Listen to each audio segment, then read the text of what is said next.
Good morning, honorable members, speakers. Our meeting is called to order. We begin with our first presentation by Algeria, followed by Belgium.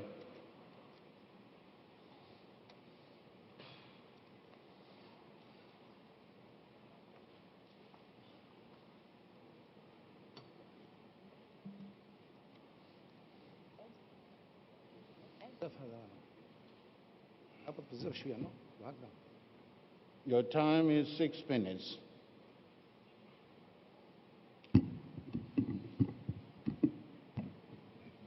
That's better.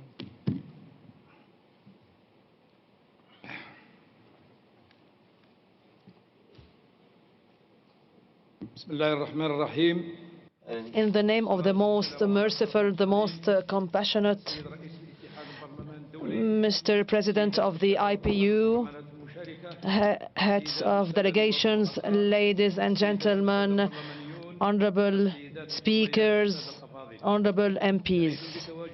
I'm very happy to be here in the beautiful city of Madrid, the capital of Spain, who is hosting the 143rd Assembly of the IPU. First of all, I would like to thank Spain, as well as Mrs. Batet, the Spanish speaker, and the Spanish government for the excellent organization and for the warm welcome. I would like to convey to you the greetings of my present Saleh Boussil, the Speaker of Algeria, who could not make it for previous commitments.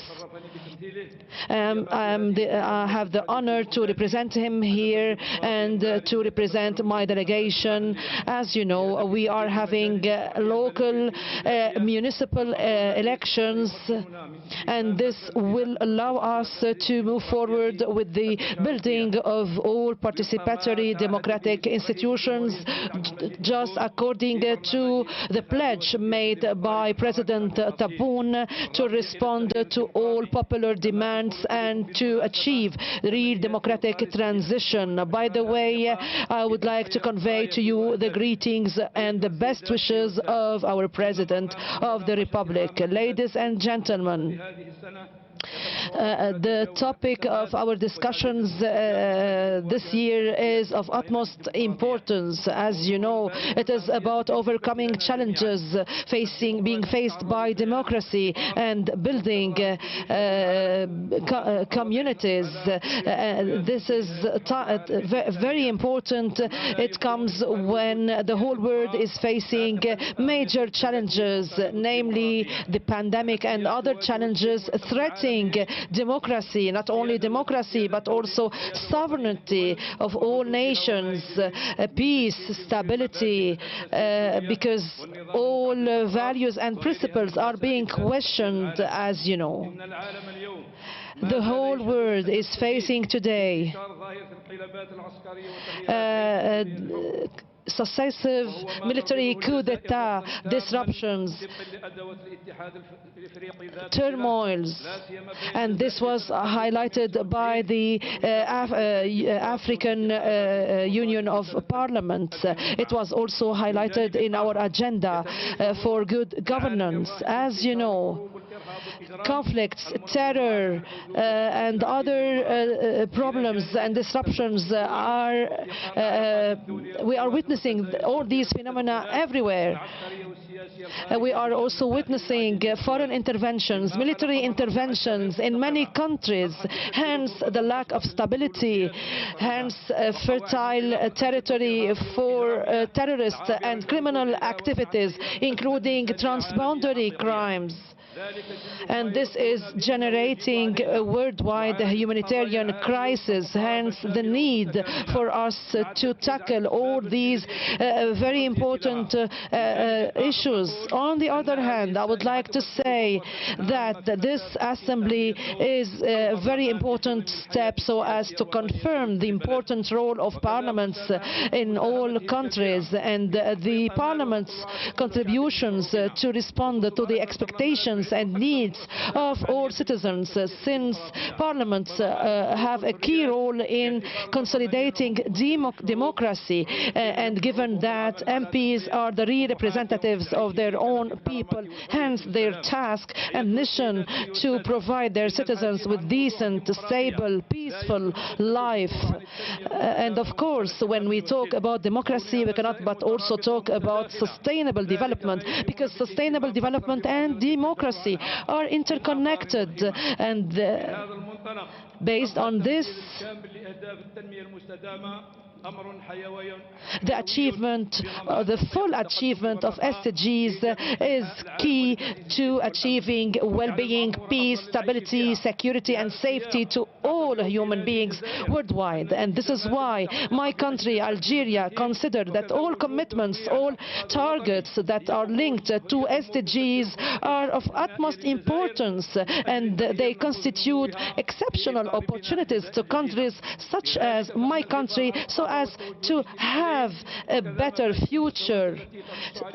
This is why we need to achieve all the principles and values such as equality and other principles and values that are stipulated for in our constitution according to the 2030 agenda, so as to preserve the rights and freedoms and to meet the needs of every citizen, and to have a sustainable society, to have further democratic achievements. This is why in November 2020 our constitution has been amended so as to achieve participatory democracy and gender equality, in addition to women and youth empowerment, and to entrust women and youth with more responsibilities. Under the leadership of President Tebboune, we are on the right way, on the right track of the smooth democracy, and also we are on the right track also to not only to consolidate democracy but also to consolidate all freedoms, and we have embarked on the combat of corruption and terror. Ladies and gentlemen, the existential challenges that we are facing because of the pandemic and the worldwide crisis do confirm without any shadow of doubt that we have common challenges, we have common destiny, hence the need to cooperate, to work hand in hand for a better future. Please, you must stop. We have to be solidary, especially to overcome common challenges, namely in the MENA area. We need further support from the international community, from the UN. We need also to help our brothers and sisters in Libya. We need to prevent all further foreign interventions. Please, you have no more time. We need further support to achieve all our principles and values, also to have smooth elections so as to achieve or finalize our democratic transition. We need to also find a final just solution for the Palestinian conflict. We need to put an end to the Israeli oppression and crackdown. Please, please, honorable member, please stop. Just 1 minute, please. Of course, we strongly adhere to all the values, to all the principles, to all the rights and freedoms of the Palestinian people. All the occupied Arab territories, including the Syrian Golan, should be freed. We should put an end to Israeli exactions, to the Zionist policy. Please, please, you have no more time. You must stop. We have to really implement the international law and all freedoms. And finally, thank you for your kind attention. My peace of God be upon you. Thank you. Please respect time. Next time we'll switch you off. Thank you. Our next speaker is from Belgium, followed by Burkina Faso.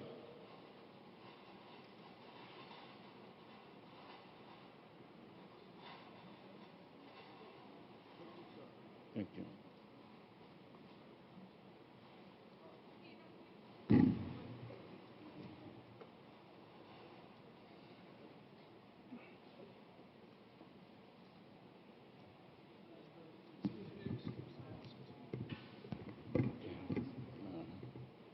Señor Presidente, Excelencias, Dear President, Excellencies, dear colleagues, dear friends, it is a great honor to speak on behalf of Belgium in our assembly at the heart of world democracy. First of all, this is my first IPU assembly, but I also have to say that we are in Madrid, the capital of the country of my mother. My mother is from Galicia, and I want to thank the organizers for their wonderful welcome. Of course, we feel extremely happy to meet finally in person after 2 years of absence. Yet we see it, borders are closing, COVID-19 is still all around us, all around the world. And I want to pay tribute to the more than 5 million deaths and express my deepest admiration for all health workers all around the world. Dear colleagues, in order to bring this pandemic to an end, we need to understand that we do not live on little islands isolated from the rest of the world. If I take the example of my country, Belgium, more than 85% of the Belgian population is today fully vaccinated. But we need to do much more. And that is not okay. Because as long as the vast majority of the world's population will not be vaccinated, the truth is that no one will be safe. And so I want to emphasize that the battle against COVID-19 is not a solo egoistic game. This is a collective marathon which we all need to win together. No one will be safe until everyone is safe. Solidarity with our brothers and sisters from both Americas, from Africa, from Asia is now crucial. It is quite literally, ladies and gentlemen, a matter of life or death. Chers collègues, dear colleagues, this COVID crisis is forcing us to face another fundamental question. Are we going to, after this pandemic, going to continue with our business as usual?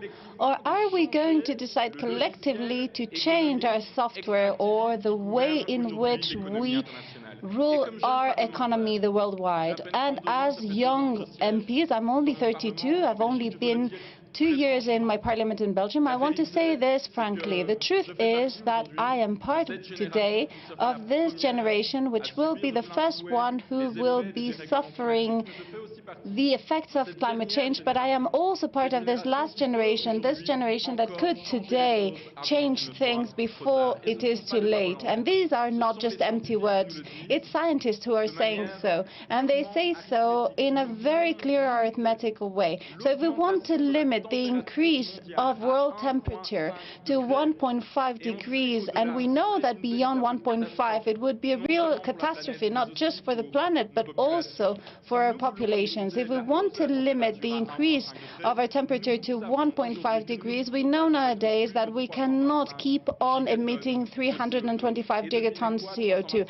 And do you know what? 325 gigatons of CO2 at the current pace of emissions will be completed in only 8 years. So, to be honest, I think that climate emergency is of a magnitude without precedent. So the solution is actually here before us, and I think that parliamentaries and MPs have a real role to play in our fight against climate change, against these environmental disaster.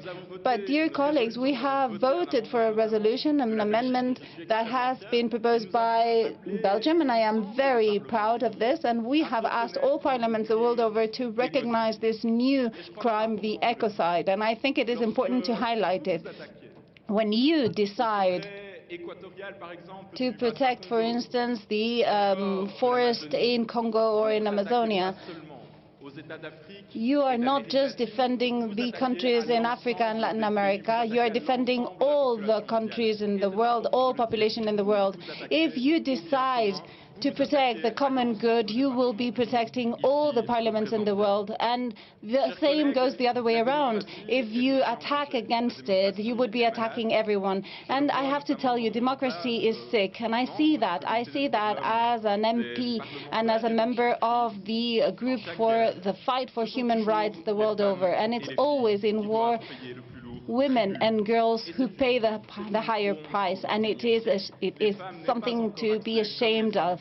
It is something to be ashamed of that women, that girls do not have access to the same rights, the same salaries, the same freedoms, the same liberties. We have to say once again, very clearly, in all the parliaments the world over, it doesn't matter what your gender is, what your religion is, what your sexual orientation is, you all have the right to the same human dignity. Human rights are universal, and Belgium is a very small country, it's true, only 11 million inhabitants, but we are a real lab for diversity, and I am proud to preside a delegation with members that come from different political parties, members who speak German, French, who speak Dutch, but this diversity needs to be defended as a wealth at the international level. We need to defend this team IPU, this world team. We formed together one team in the battle against climate change, against the pandemic, but also to defend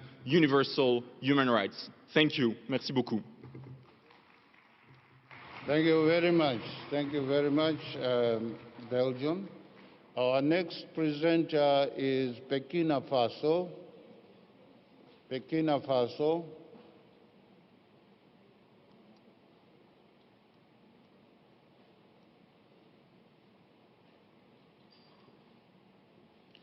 Followed by Norway.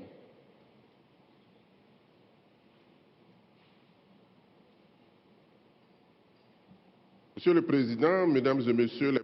President, ladies and gentlemen, members of the different delegations, ladies and gentlemen, it is for me a real pleasure and honor as Vice President of the National Assembly of Burkina Faso to lead the delegation, take the floor during this 143rd IPU Assembly on behalf of the President of the National Assembly. I would like to benefit from this opportunity to congratulate the Spanish authorities who have accepted to welcome us all and host this assembly despite the context that is impacted by the COVID-19 pandemic. Ladies and gentlemen, the general debate to overcome division and reinforce division so that we can face the current challenges to democracy is not just a title. It is something that really calls to countries such as ours. Inequalities are the result of the unequal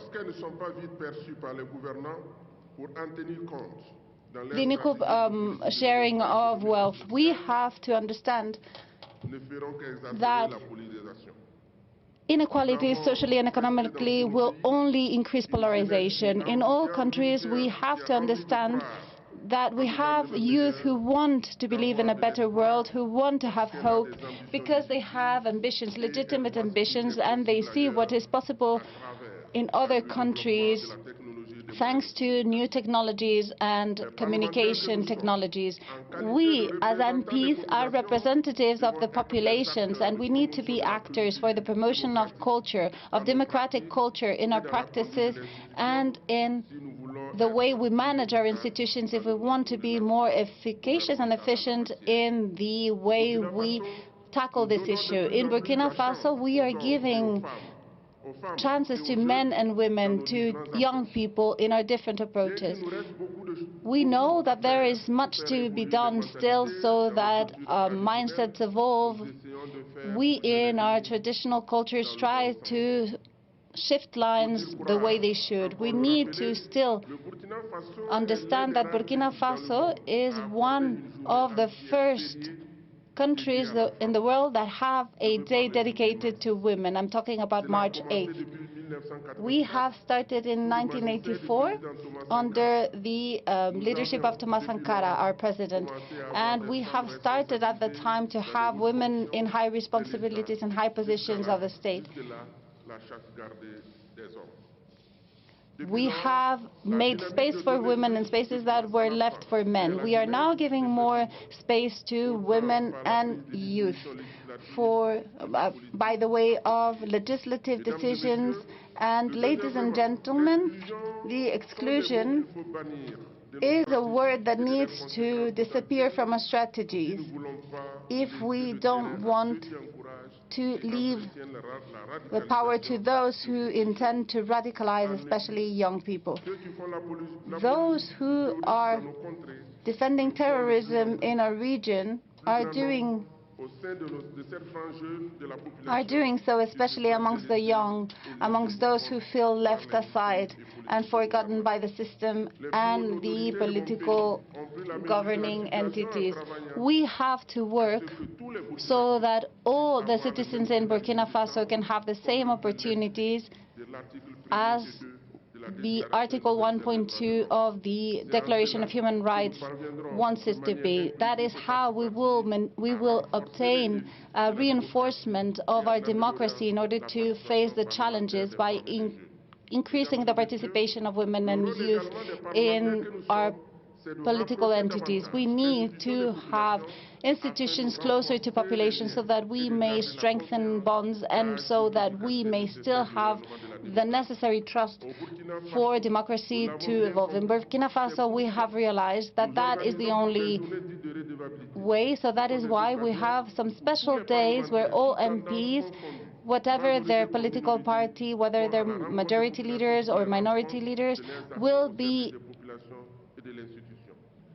reaching out to populations, talking to them so that we can explain whatever questions they have to ask us. That is the only way to reinforce the trust that citizens have towards politicians. We have to go beyond our political ideas so that together we can show what our mission really is to our populations. And to finish, ladies and gentlemen, I am sure that once this assembly is over, we will be congratulating ourselves for the decisions made to reinforce democracy and our institutions so that we can put in place efficient policies in all of our countries. In an environment that is polluted by constant threats against peace and against peaceful coexistence, we consider that what really is important is to participate in this assembly, because we are aware of the important role that the IPU has for the protection of the values of democracy, and we will inform our populations of the importance of this method of governance trying to fight for peace and sustainable development. Thank you so much for your attention. Thank you very much. Well done, presented within the actual time. Our next speaker is from Norway.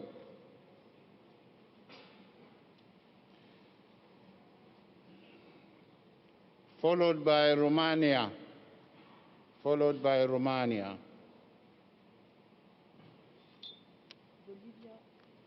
Dear colleagues, growing political polarization, what can we as members of parliament do about that?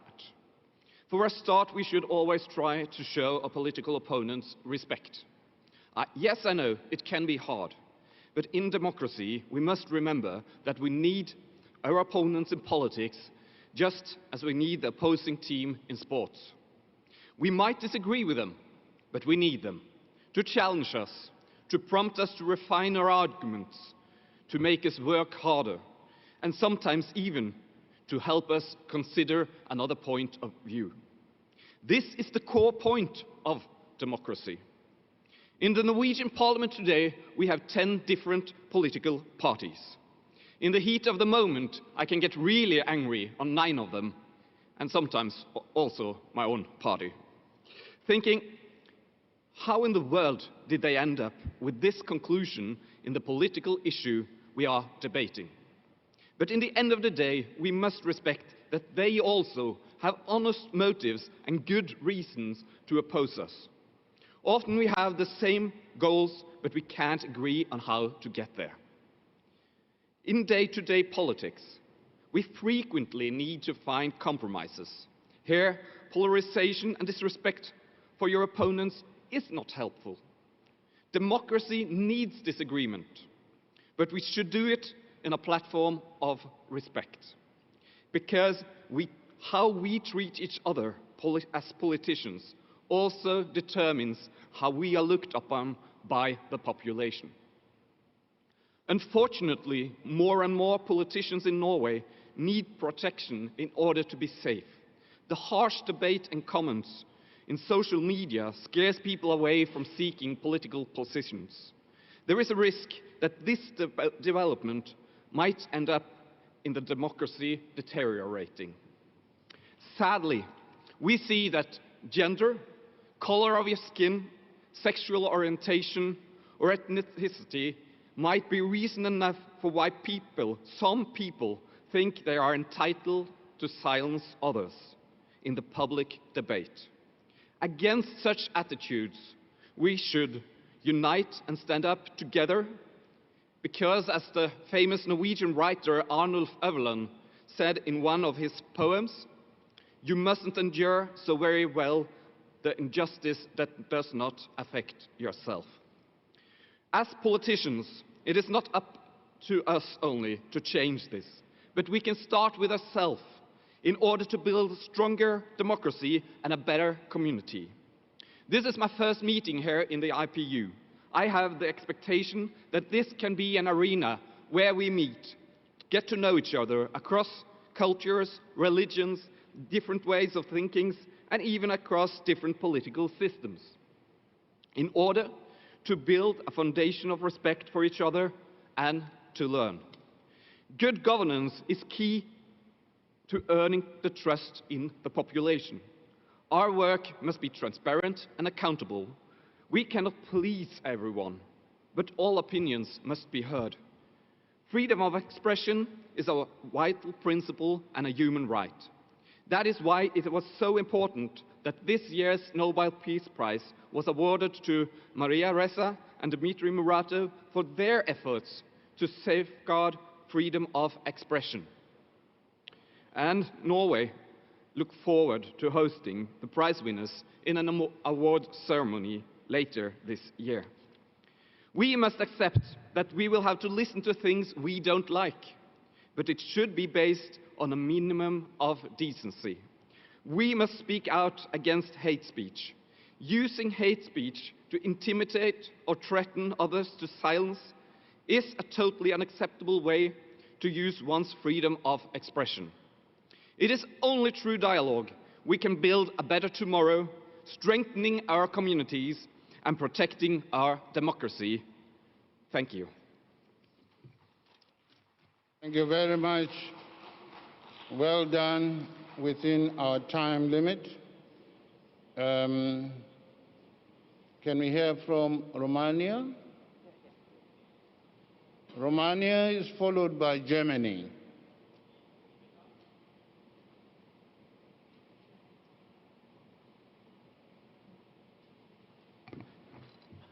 Dear and distinguished colleagues, ladies and gentlemen, first of all, I would like to thank the IPU and the Spanish hosts for giving us the opportunity to meet in person in these difficult times, and I also congratulate you for the best condition provided for our work.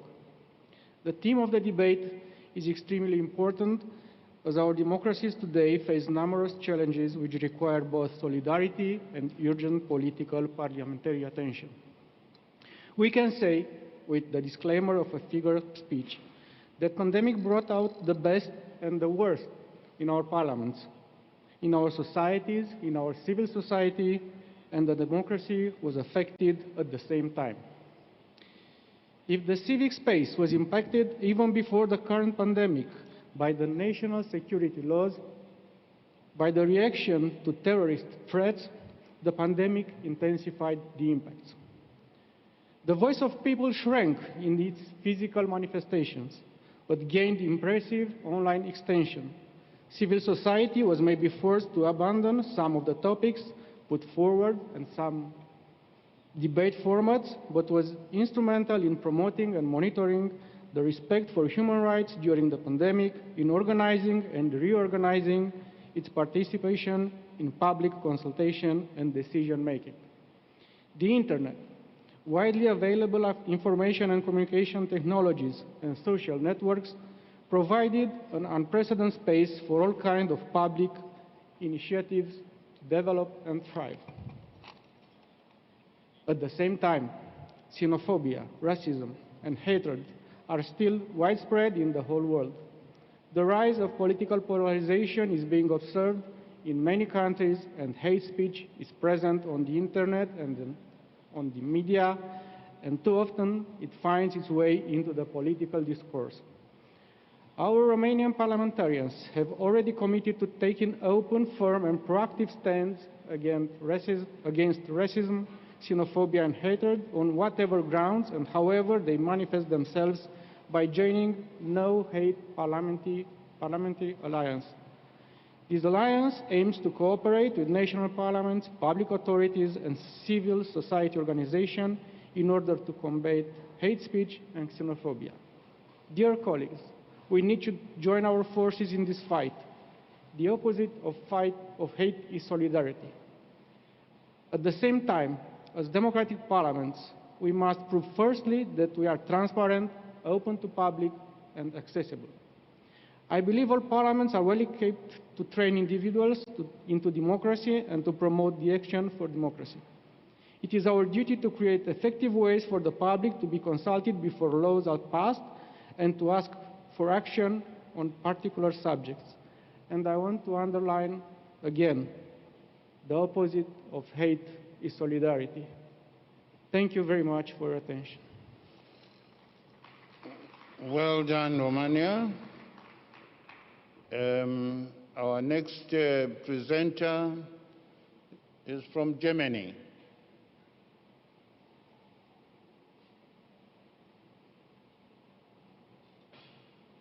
Melanie is not in the room yet, so we just have to wait to see if they come. France, be ready, please. After Germany. Mr. President, dear colleagues, we as people and as representatives of our nations are more equal than we are different. What unites us seems to be self-evident, like the presupposition that each person has the same rights and is equally worthy of having these rights protected. However, historically speaking, these presuppositions are not as self-evident as they might seem today. Some decades ago, these ideas would have been considered as radical and subversive. It is a sign of immense mutual respect to develop something like the Declaration of Human Rights. It is on us to emphasize, remind ourselves of these shared values. Creating a supranational society is one of the great challenges of our time, because now, in the first time in the history of mankind, we challenge common problems we only can solve with global common struggle, like the fight against climate change. How do we build a common market under those circumstances, or a common legality, if we do not have a common identity? During the last decade, we happen to witness more and more awareness to solve global and game theoretical problems on a supranational level. The European Union, for example, has brought many benefits due to standardization and harmonization of the law, creating an increasingly fair playing field for all of its members, which are several nations of different sizes and cultures all over Europe. At its root of this supranational political construction lies economical competition. Just to remember what the origin of the peace project of the European Union was, it has its humble yet extraordinary beginnings with coal and steel treaties, and what then extended to economy in general, politics just followed. The European Union can be a pattern for further supranational structures worldwide. We are observing a multitude of global problems that need not only our attention, but our collaborative effort to solve them. Environmental problems like the pollution of oceans, the effects of human activities on the change of global climate, the coronavirus or the migration crisis cannot be solved by one nation alone. These must be projects tackled by all of us. During the last decades or so, we also happened to observe a more and more radical split in thinking concerning controversial topics. I think of the momentary conflicts with the anti-vaccine nationalists discussions about migrations and border protection in several regions of the world, the disruptions we have to face in the transformation of our economies because of the fight against the human component to climate change, or strategies against the segregation of people in rich and poor. As a German citizen, I have experienced a divided nation, and even today I notice differences between East and West German people. Germany has gone to great length to overcome these divisions, yet despite over 30 years of efforts of reunification, we are not done. The problems worldwide are even bigger than the challenges of the unification of one country, so we may not expect to get easy, fast solutions for the big challenges we are facing. The lesson I learned from this is the great amount of patience we need to overcome walls, not only the physical ones, but the ones in our heads. Change is something that we cannot force overnight, not even in totalitarian countries. Parliaments in every country provide us with the suitable political instruments to balance all the conflicts interests we have to deal with.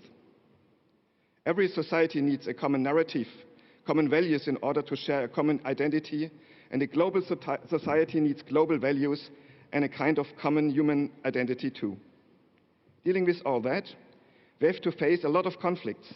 We should aim to sufficiently pay attention to the way we treat each other, especially respecting the dignity of the fellow human being we argue with. Finally, the most impactful solutions to global problems are to be found in strong and reliable multilateral treaties. While the protection of dignity of every human being must be at the base of our diplomacy, the outcome must be global contract compliance. The more our economies interconnect, the more prosperous and peaceful all our nations will become. There are people, especially on the fringes of the political spectrum, that want to tell you the global wealth cake has a limited size and we can only talk about its distribution. This is a narrow-minded view. The sheer amount of wealth and goods we created over the last decades superseded all expectations. In this economical power lies the basis of the upcoming solutions for our global challenges. It's a great achievement of brilliant men and women working together and a hallmark of the progress of our mankind as a whole. Thank you very much. Thank you very much. Well done. Kept time. Our next speaker is France.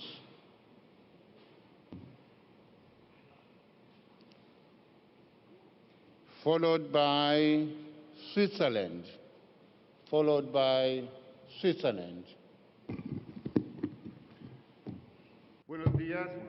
Bonjour. Good morning, Mr. President, dear colleagues. A philosopher from my country, Albert Camus, declared when he was awarded the Nobel Prize for Literature in 1975, each generation thinks that they have to recreate the world, but my generation knows that it will not do it, but its task is even greater. Its task is to avoid from the world to crumbling down. So I think that this challenge, unfortunately, is very much up to date nowadays. Because today, we all think that we hold the truth, and it is only us that hold it. But the development of these social networks and ITCs, I believe, are not helping us with that challenge. All of us here have Twitter, Facebook, Instagram, or even maybe other social networks because we need them. But I am sure that many of you, just like me, worry about that which prevents dialogue, listening to each other, understanding the complexity of challenges. I think we simply have a monologue. We all try to impose our truth without any complexes, without taking into account the sensitivity and the ideas of others. This evolution, this lack of possibility of having doubts, because you know that doubts are the beginning of wisdom. Aristotle told us so. So we don't have that uncertainty present, and we are not trying to get closer to others. And this is a danger that is looming over us, and it's looming over international relations as well, where diplomacy is now giving space to strength and states that have decided to tend towards violence. We also see that this danger is looming over societies where we have our individuals being completely isolated, that are not capable of engaging and compromise. And Rousseau actually told us that we have to look for something that transcends, and that is called common good. A common good that is now under threat by the ecocide, as our Belgian colleague just reminded us of, by the destruction of biodiversity, by the increase of inequalities, by the fact that democracy is also being destroyed. So yes, we have to overcome divisions, we have to reinforce cohesion so that we can face the current challenges of democracy. That is obviously a topic that has been chosen by the IPU and that is absolutely relevant. Because we MPs are bothered by what I just described. Our old MPs, well, our parliaments are obviously the place where this engagement has to be created and built, and it needs to be inclusive. No matter how old our institutions, we all have to improve the situation in that sense. Current challenges force us to do everything possible so that the debate that is heating our society find the resolution in the parliament. And as for COVID, the matter is not just, and I want to say this, not just to my French colleagues, it's not just a health crisis, it's also knowing what are the freedoms that we accept, because we are representing our citizens. So what are the freedoms that we accept to limit in a transitory manner? What are the things that are usually within the field of laws that we will now leave in the hands of the executive power? What are the common good dispositions that we are going to accept for a certain time? We MPs have to represent those who voted for us, those who we represent, but that will not be enough. And we feel that today in our modern democracies, legitimacy of being voted for is not enough. It's not enough to justify that the representatives of the people make decisions on their behalf for 2, 3, 5 years. It depends obviously on our constitutions. We have to find the way to include the words and the voice of our citizens and their opinion in a regular manner. That is why I was saying that technologies could also be an ally. In France, we have set up citizen consultations before we consider different laws that will be passed. For instance, the climate panel. We have now citizens being part of this panel for the climate law. And I have obviously denounced that it is not sufficient. It is not a reflection of the ambitions of the citizen coalition, but it is nonetheless an advance. And we need to go further from that. And we need to have better mechanisms that will allow us to include citizens in this process. We need to have citizen participation, but I think it is seminal. It is seminal for the reconstruction of trust by citizens in our institutions, because this trust is necessary for social peace and concord. I believe that this is a noble role that IPU needs to uphold. Thank you so much. Thank you very much, France, again for keeping time. Our next presenter is from Switzerland, followed by Denmark.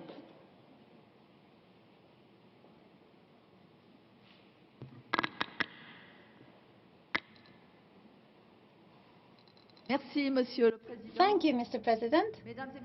Ladies and gentlemen, dear speakers, dear colleagues from the IPU, on behalf of the Swiss delegation and the President of the delegation, Mr. Christian Lohr, I would like first of all to congratulate Spain for the organization of this assembly during the pandemic, and I would like to thank all of the staff of the IPU who has been working so hard for us to feel welcome during these few days. And going back to the topic at hand, we are here facing a polarization of the political debate and a worrying evolution of our society with an increase of populism the world over. Hate discourse, and threats against politicians are unacceptable since they are elected by the people.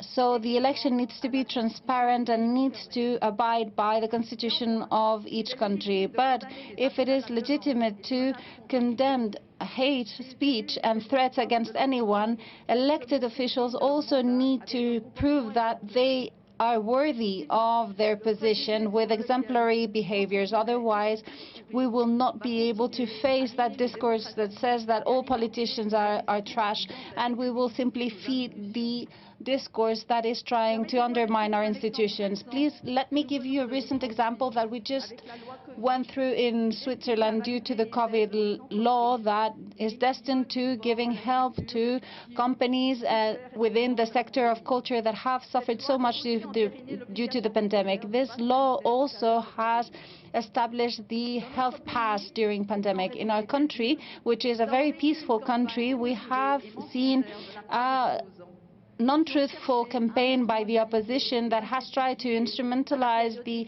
worries that are linked to this difficult period that we are living. The attacks have been very violent against our Minister for Health and for those who are for the yes for the pass. And this campaign has seen that a minority has not hesitated to brandish the word health dictatorship to criticize the measures that were designed to protect the population. Politicians in Switzerland, in any case, have decided to confirm the law, although there are some minorities that are attacking it.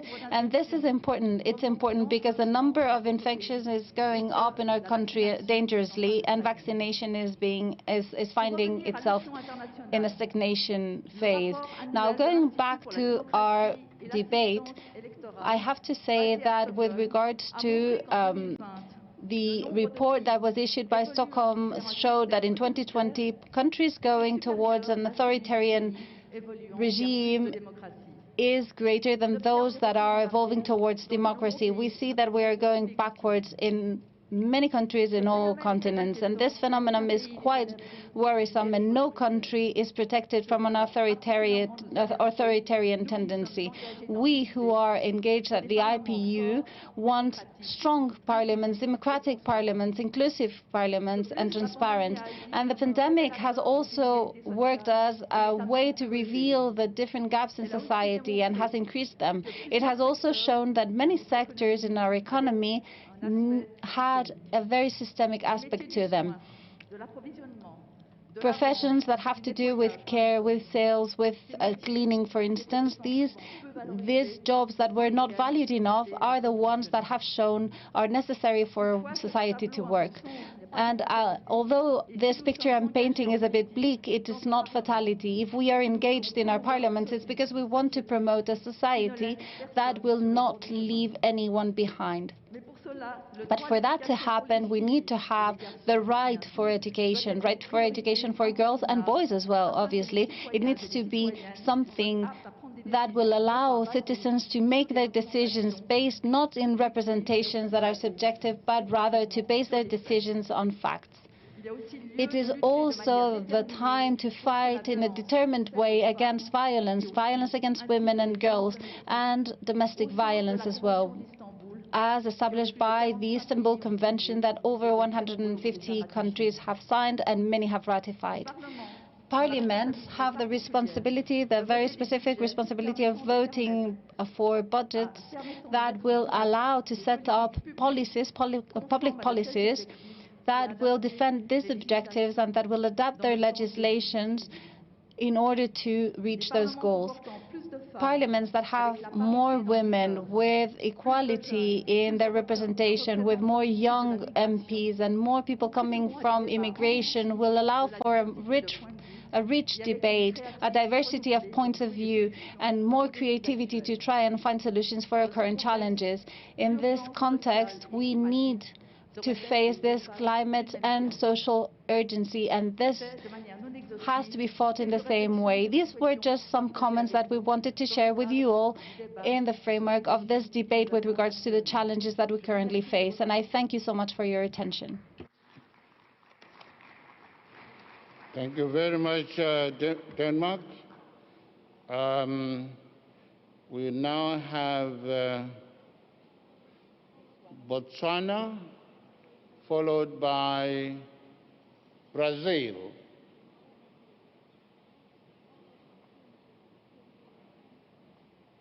Botswana, followed by Brazil.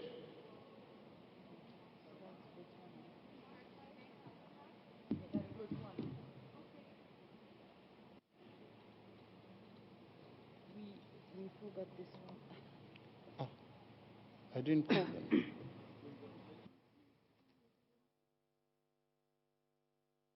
Mr. Chairman, honorable speakers from national parliaments and members of parliament, distinguished guests, ladies and gentlemen, good morning. It is indeed an honor and privilege to join you this morning on the occasion of 143rd IPU Assembly and related meetings here in the capital city of Spain, Madrid. Ladies and gentlemen, I am honored to speak to you on a subject which is often contagious but very important to humanity: contemporary challenges to democracy, overcoming divisions and building community. Modern democracy as a form of system has arguably become an important parameter to measure good governance and development in our nations. Some scholars persist, Mr. Chairman, that a larger percentage of the socio-economic challenges faced by sub-Saharan Africa are largely due to inability to practice true democracy. I am delighted, Mr. Chairman, that this Assembly has seen it fit to agree to the African Group's suggestion for this Assembly to deal with the issue of COVID vaccines. We have seen here democracy at work, Mr. Chairman, building consensus and participation by all in decisions that affect humanity, as is something, Mr. Chairman, that we cannot put a price on. Investors prefer to take their investments to countries that are politically stable and conflict-free. Mr. Chairman, our President, His Excellency, Mokwetsi Eric Yabezo Masisi, is taking every opportunity to ask investors to come to Botswana. It is time, ladies and gentlemen, for Africa to be counted and to start contributing to efforts to make this world a better place for all. Our practicing of true democracy is a pathway to this ideal. Mr. Chairman, respect for human rights, for free speech, tolerance of divergent views, equality before the law, free and fair election, social justice, etc. are some of the fundamental democratic values, and Botswana has continued to have accessible and efficient judicial system to ensure that these are protected. Democracy provides people with an opportunity to take moral responsibility for their choices and decisions about government policies. Endemic corruption, which is in some instances is institutionalized, result in widespread poverty, unemployment, social injustice, marginalization, divisions, conflict among others, and are a threat to our community building and unity. Politically, some of the leaders, Mr. Chairman, abuse their powers as they prolong their staying in power in defiance of their constitutions. Politics of social exclusion creates an equal society not healthy to contemporary democracy, as it threatens peace and stability of our nations. Institutions such as Parliament, Mr. Speaker, Anti-Corruption Bureau and auditing bodies need to be strengthened to be able to effectively hold their leadership to account. Ladies and gentlemen, Botswana is Africa's oldest continuous democracy and has enjoyed decades of peaceful multipartyism since independence in 1966. Although there is still room for improvement, our political system is inclusive and accessible and adheres to constitutionalism, the maintenance of a liberal and democratic government, and commitment, ladies and gentlemen, to democracy. Democracy is one of Botswana's 4 founding principles and a pillar of its National Vision 2036. Our vision, Mr. Speaker, envisages the land of peace, freedom, and progressive governance. Due to her political stability, Botswana will continue to be a destination for investment. Botswana has been ranked as one of the least corrupt countries in Africa and the world by well-known international organizations such as Transparency International's Corruption Perceptive Index and others, Mr. Speaker. Though Botswana Corruption Perception Index declined in recent years, it tended to increase through 2001 to 2020, and thus there is still more room to be done as corruption is not completely eradicated. To combat this cancer, the government has introduced watchdog institutions such as Directorate on Corruption and Economic Crime, primarily to investigate allegations of corruption on economic crime, educate the public on the effects of corruption, and to prevent corruption. Mr. Speaker, good governance is considered a precondition for peace and sustainable development. Ladies and gentlemen, it is therefore important not only to strengthen our institution as a way of addressing contemporary challenges, but also to monitor and evaluate such institutions for promotion of healthy democracy and economic betterment of our countries. On that note, Mr. Chairman, distinguished ladies and gentlemen, I thank you for your kind attention. Thank you. Thank you very much, Botswana, for keeping within time. Made some adjustments here. I now call upon Denmark, followed by Brazil. Denmark. Chairpersons, fellow parliamentarians, ladies and gentlemen. It is a pleasure for me to address this unique assembly. I'm representing the Liberal Party, the largest opposition party in the Danish parliament. First time I was elected to the parliament was in 2011. I value the work of the IPU a lot because it is a very important global forum for dialogue between parliamentarians. We do not necessarily represent our government back home. We represent our own political convictions and beliefs. Sometimes we don't even agree within our national IPU delegations. This is not a sign of weakness, in my opinion. On the contrary, that is a true reflection of democratic composition of our national parliaments. Democracy is not just a way of making decisions. Democracy is much more. It's also about protecting the rights of minorities and other vulnerable groups in the society. A true democracy must be representative and inclusive.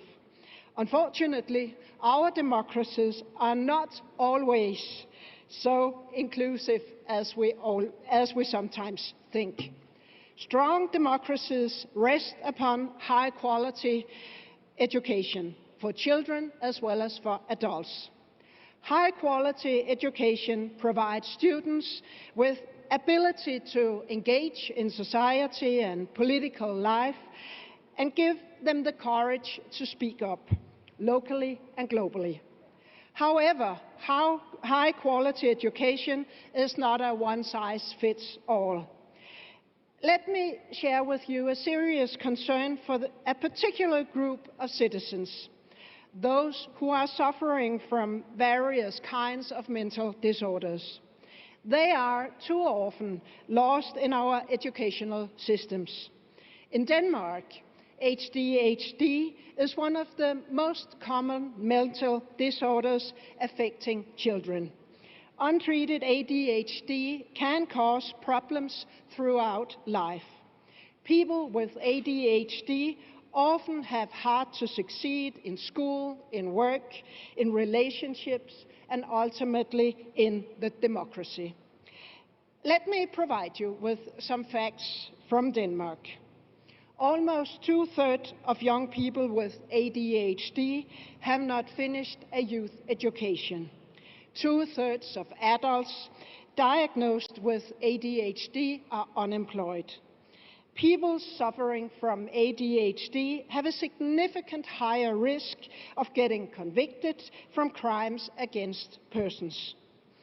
In the Danish Parliament, my party, the Liberal Party, has been putting pressure on the government since the last general election in 2019 to put forward a new 10-year plan for the psychotherapy. Now, finally, it looks like the government are taking the first step to live up to their promises from the election campaign back in 2019. In the beginning of next year, the government and the Danish Health Authority has invited the parties in a parliament to a presentation of a first draft for a future 10-year plan of psychotherapy. Needless to say that I and my party will engage strongly in the process. One could also mention other groups with special needs. For instance, people diagnosed with dyslexia very often find it difficult to involve in democratic political life. The Danish Dyslexia Association, founded in 1943, estimate that 7 to 8% of the Danish population to some extent suffer from dyslexia. Even though the Danish educational system has improved over the last year when it comes to dealing with dyslexia, there are still room for improvements and there are no quick fixes to this challenge. Let me finish my presentation by highlighting a very concerning development in Afghanistan since the fall of the Afghan government in late August. Even though secondary schools seem to have reopened in the country, we must continue to insist on right to education for all children in Afghanistan, boys and girls. It is critical that all girls, including older girls, are able to resume their education without further delays. For that, we of course also need female teachers to resume teaching. Girls cannot and must not be left behind, not in Afghanistan and not anywhere else. High-quality education is one of the major pillars in our democracies. Thank you very much for your attention. Thank you very much. Thank you very much, Denmark. May I now call upon Brazil, followed by Seychelles.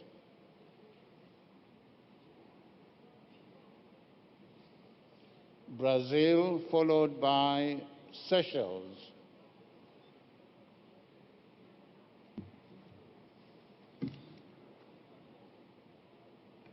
Senhoras e senhores, ladies and gentlemen, as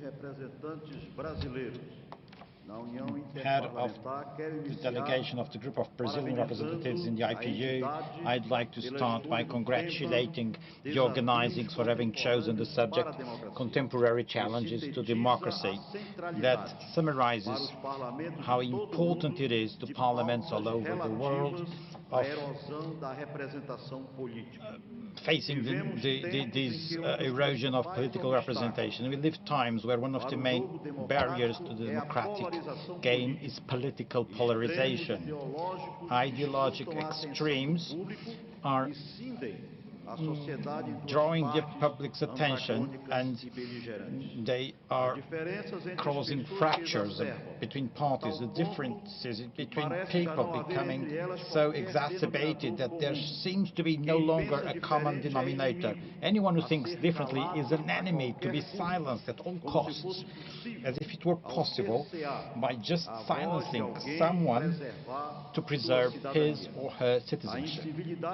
The lack of civility in these clashes dilapidates the recognition for dignity that should never be absent from a human understanding. But polarization is not just striking and political. It gets in our homes. It makes relatives. It leads to family feuds and separates friends.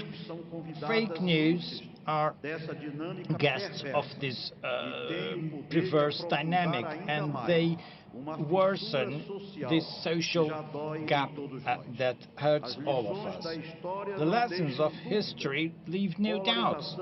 Polarization goes hand in hand with intolerance, with social dissatisfaction, and with loss of trust of the population on the institutions, on the political partners, and on the Republican game. So we come to the paradox of a radicalized world. Everything is being politicized, namely at the extremes. It becomes an anti-political theater with a generalized distress about democracy towards the building of consensus and solutions for social problems. Radicalization, ladies and gentlemen, is flirting always with the death of democracy, and it is the role of parliaments to work in the building of the social fabric respecting differences. A superlative country by definition, Brazil saw the pandemic of COVID-19 becoming extremely serious, taking serious proportions, killing 600,000 people and affecting our economy. Polarization again was present, politicizing discussions that should never have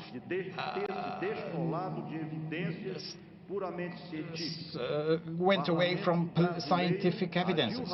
The Brazilian parliament acted quickly. It ignored ideologies and thought about the hunger of those thousands that all of a sudden could no longer go to work. So we provided emergency aid under the form of monthly financial resources for vulnerable families. We are not able to kill the virus, but we do have the science that hunger and unemployment can be even more contagious and lethal. Ladies and gentlemen, that is how parliaments should act in times of crisis, which is affected by radical discourses. We should always respond with firm action and help the most vulnerable. Those in greatest need in society cannot have their social protection affected by extremist debates and which lead to a distress about political class. So it's urgent for parliaments to listen to the young people and heed their demands with measures that bring back the belief in policy as a way towards respectful dialogue. I restate our commitment, my commitment to be at the service of facing the main contemporary challenges to democracy. And there are quite a few of them. I will endeavor to make sure that the strengthening of political representation and recover trust in political systems be the guiding light of the Brazilian parliament, namely in what respects the most vulnerable groups of the population and the youth. Without them, there is no equity or future. The political rivalry is obstructing democratic wishes, and parliamentarians cannot paralyze, and we do have to find productive and efficient ways of cooperating towards a more just and inclusive future.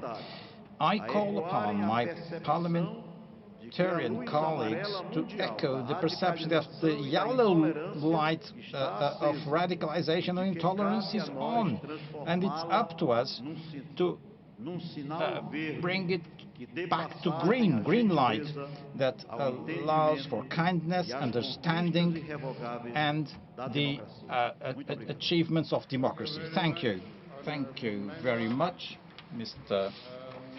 Lins. We now call upon Seychelles, followed by Ireland.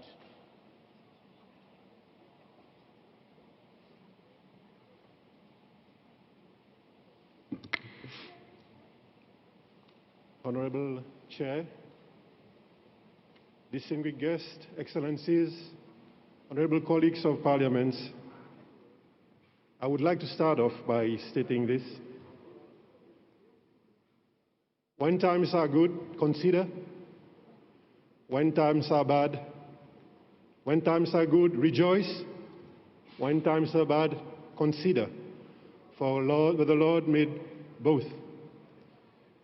And I would like to also say that everything is possible under the sun, but are all beneficial, are all constructive. Civic and voters' education is very essential and paramount to influence and enhance sound democratic processes and choices to be made. Parliaments have to ensure that political education is part and parcel of educational system from the early age to ensure a world-informed global generation of citizens tomorrow. Real-time access to credible information dismisses fake news and false propaganda. Parliaments have to ensure that enabling policies and laws to access information exist to safeguard the rights. Political stability is not to be regarded as one-sided responsibility of democratically elected leaders only, but it is a collective democratic responsibility of the people. Parliaments have to continually be advocating this to ensure global citizenship ownership necessary to control global polarizing influences. Universal human rights have to be safeguarded, such as the right to education, life, work, assembly, movement, expression, equal protection under the law. Parliament has to safeguard these to keep polarizing thoughts away. Democratically elected government has to ensure credible and efficient system of government that respect the rule of law and ensures inclusive democratic development processes. Parliaments must ensure and promote inclusive participation to cement building blocks of ownership. Principles of good governance, such as accountability and transparency, have to be always maintained for stability and peace. The biggest threat to modern democracy today are corruption and bribery, which fuel and enhances processes of polarization. Unless controlled and contained, can influence progressive polarization within the society, limits participation, encourages exclusion, and increase public frustration and confrontation. Our role as representative of the people is to promote and protect the rights of the people and to sensitize people on the need for collective responsibility in safeguarding democracy in all its forms. Democracy is viewed as the will and choice of the people for the political program and governance mandate. Education is key to free the minds of people to have right balanced thoughts in making the right decision and choices for the well-being of his or her country and self. Politicians across the board have to honor their obligations as the guardian of democracy and the national interest first and foremost. The role of Parliament is to create the necessary oversight tools to ensure that the principles of good governance, accountability, and transparency are followed and respected by government of the day. IPU is a global parliamentary grouping that has come of age to design working tools that derive from the vast political diversity spectrum of its nature for collective and common position to uphold, preserve, and guide global progressive democratic transformation, taking note that it is and will always be democratically be with the people, but not I the people, from which so many politicians tend to believe as a comfort zone. We all know the consequences in choosing this path. And as I've said, everything is possible under the sun, but are they objective? Are they beneficial? And are they constructive? I thank you, Mr. Chair. Thank you very much for presenting within your time. The next presentation is from Ireland, followed by Lithuania. Ireland, followed by Lithuania. Distinguished parliamentary colleagues, ladies and gentlemen, and many international friends. As leader of the Irish parliamentary delegation to this Assembly, it is a pleasure to address a few short words to you on the crucial topics pertaining. May I start by thanking the hard-working team at the IPU and our dear EU friends and allies here in Spain for this wonderful and well-organised Assembly. Congratulations to all concerned. There are many challenges to democracy in these dark days of COVID-19. We had all hoped that the dark clouds were soon to lift, but recent days have shown us that our global community continues to be in peril. As we prepare to greet 2022, it is all the more important that we find imaginative, creative, and practical solutions to heal any divisions in our national and international communities.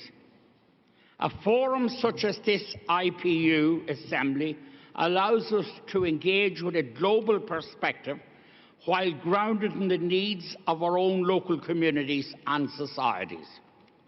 As an Irish politician from the border region of my country, I know perhaps more than most the causes and consequences of division, political division, religious division, economic division. The current challenges posed by the United Kingdom's departure from the European Union add to those challenges, and we need to progress cautiously to ensure our communities are not adversely impacted. The IPU offers Irish and British parliamentarians a useful and welcome international forum in which to continue our post-Brexit friendship. We must also work proactively to ensure the early return of our American friends to the IPU family. As I listen to the varied international voices at this Assembly and meet many international friends from all corners of our global village, I realise that our experiences and systems may differ. As public representatives, it is understandable that our primary focus must be local on those we represent in our parliamentary assemblies. It is said that all politics is local. While I now preside as Deputy Speaker of our upper chamber, I served for many years in local government. At its most basic component, community must be built up from the ground up, from the activists, the small businesses, the local charities, the local volunteer organisations, and all the other groups who do so much, often unpaid, to make our communities better places in which to live. We must work with those local representatives to combat the threat of those political voices which seek to sow the bitter seed of division, bigotry and hatred. Democrats must work harder and more diligently to counter the rising challenge of intolerance. That work must start at local level and in our schools. We must acknowledge difference, respect diversity, and promote gender equality. We must show our talented young women that they too can find an important political voice which is equally valued and nurtured. I am proud that my political party introduced important gender quota requirements to ensure an increased participation in women in Irish politics.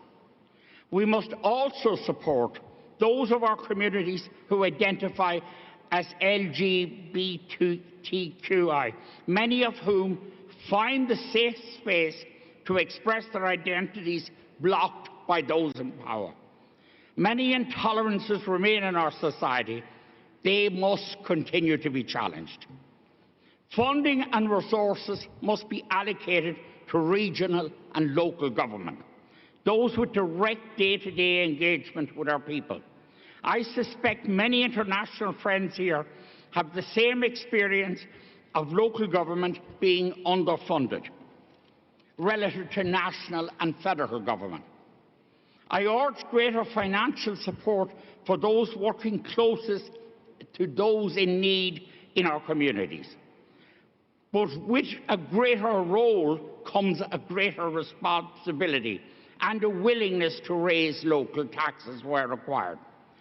Esteemed colleagues, if the past 2 years have taught us anything, it is that we work better when we work together.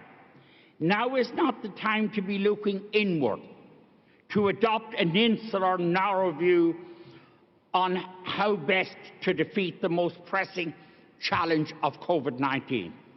While we parliamentarians have shown we can work remotely and adopt to modern technologies to communicate with each other and with our constituencies, COVID remains a serious and fundamental challenge to our democratic structures. We must be active and seen to be active, leading by example in promoting safe, reliable information about combating COVID-19.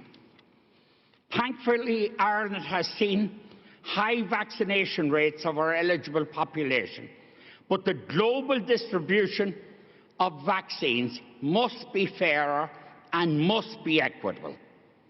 As parliamentarians seeking to overcome division, we must lead in the area of education. We must trust science, we must communicate the truth, and not fake news to our people. As the experts of the World Health Organization state clearly and repeatedly, none of us is safe until all of us are safe. That includes those less fortunate among our national and international communities. Please wind up. With respect and dignity, we must challenge those seeking to use COVID to divide our communities. We are all equal in the challenge of our century, and history will judge us here. And let us face that challenge together. And I just, in conclusion, would say, I hope that once the war against this painful pandemic has been defeated by global cooperation, we can move to address the other challenges facing us. The IPU plays a crucial role in assisting our national parliaments in coordinating that approach. And I welcome the many different voices expressed here in this Assembly. We must not always agree, but we can disagree agreeably, and open communication is of fundamental importance. Over these few days in the beautiful city of Madrid, let us learn from each other's experiences, let us discover best practices, and seek to work harder to overcome division at national and international level. Thank you, colleagues. Thank you. I gave you indulgence because of being an elderly politician. I respected that. The next speaker is from Lithuania, followed by Montenegro. Mr. President, dear colleagues, I welcome the opportunity to be here with you today and discuss an important topic on today's challenges to democracy. Regardless of its small size, Lithuania is strongly committed to democratic values and makes every effort to promote these values inside the country and beyond. Having defended its freedom by faith in democracy by blood 30 years ago, Lithuania now feels a moral duty to respond to requests for assistance from countries where democracy is deteriorating and human rights are being undermined. Lithuania is concerned about human rights violence in Belarus. We initiated and supported measures in the multilateral fora to remind the international community of the deteriorating situation in Belarus, which requires constant attention. Lithuania is accepting Belarusians seeking asylum because of repressions in their own country and will continue supporting the people, civil society, human rights defenders and independent media in Belarus. The Belarusian regime should stop enjoying impunity with regard to all human rights violence in Belarus. Lithuania calls for the accountability of the regime. Also, we would like to attract your attention of the alarming situation of migrants from different countries in the Republic of Belarus. This situation was artificially created by the Belarusian regime for the purpose of exerting political pressure on the EU and its member states in the retaliation for our support to the Belarusian people struggling for freedom and in response to European Union sanctions imposed for the harsh violence of human rights in Belarus. In recent months, the Belarusian authorities have been deliberately attacking people from the Middle East, North Africa and Central Asia to Belarus, ensuing them with tourist visas, bringing them near the border to Belarus with the EU and forcing them to illegally cross the border into the territories of Latvia, Lithuania and Poland. We condemn the instrumentalization of migrants' flow, exploitation of men, women and children for political motives by the Belarusian regime. With these inhumane actions, the Belarusian regime is putting people's lives in danger, breaking international law, disregarding the fundamental human rights Belarus was committed to respect and threatening international security. In order to avoid tragedies and prevent the humanitarian crisis on the territory of Belarus, we call upon all competent international actors to engage with the Belarusian authorities in order to provide humanitarian and medical assistance to migrants who are currently on the territory of Belarus. Nevertheless, disinformation is yet another major modern challenge. The spread of disinformation polarizes our societies and destroy trust in democratic institutions.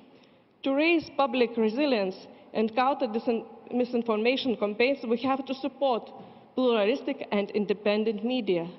Strong media can boost state measures to counter disinformation campaigns by identifying manipulated information and in providing objective facts. It is of vital importance to protect the media freedom and the health of the global information ecosystem.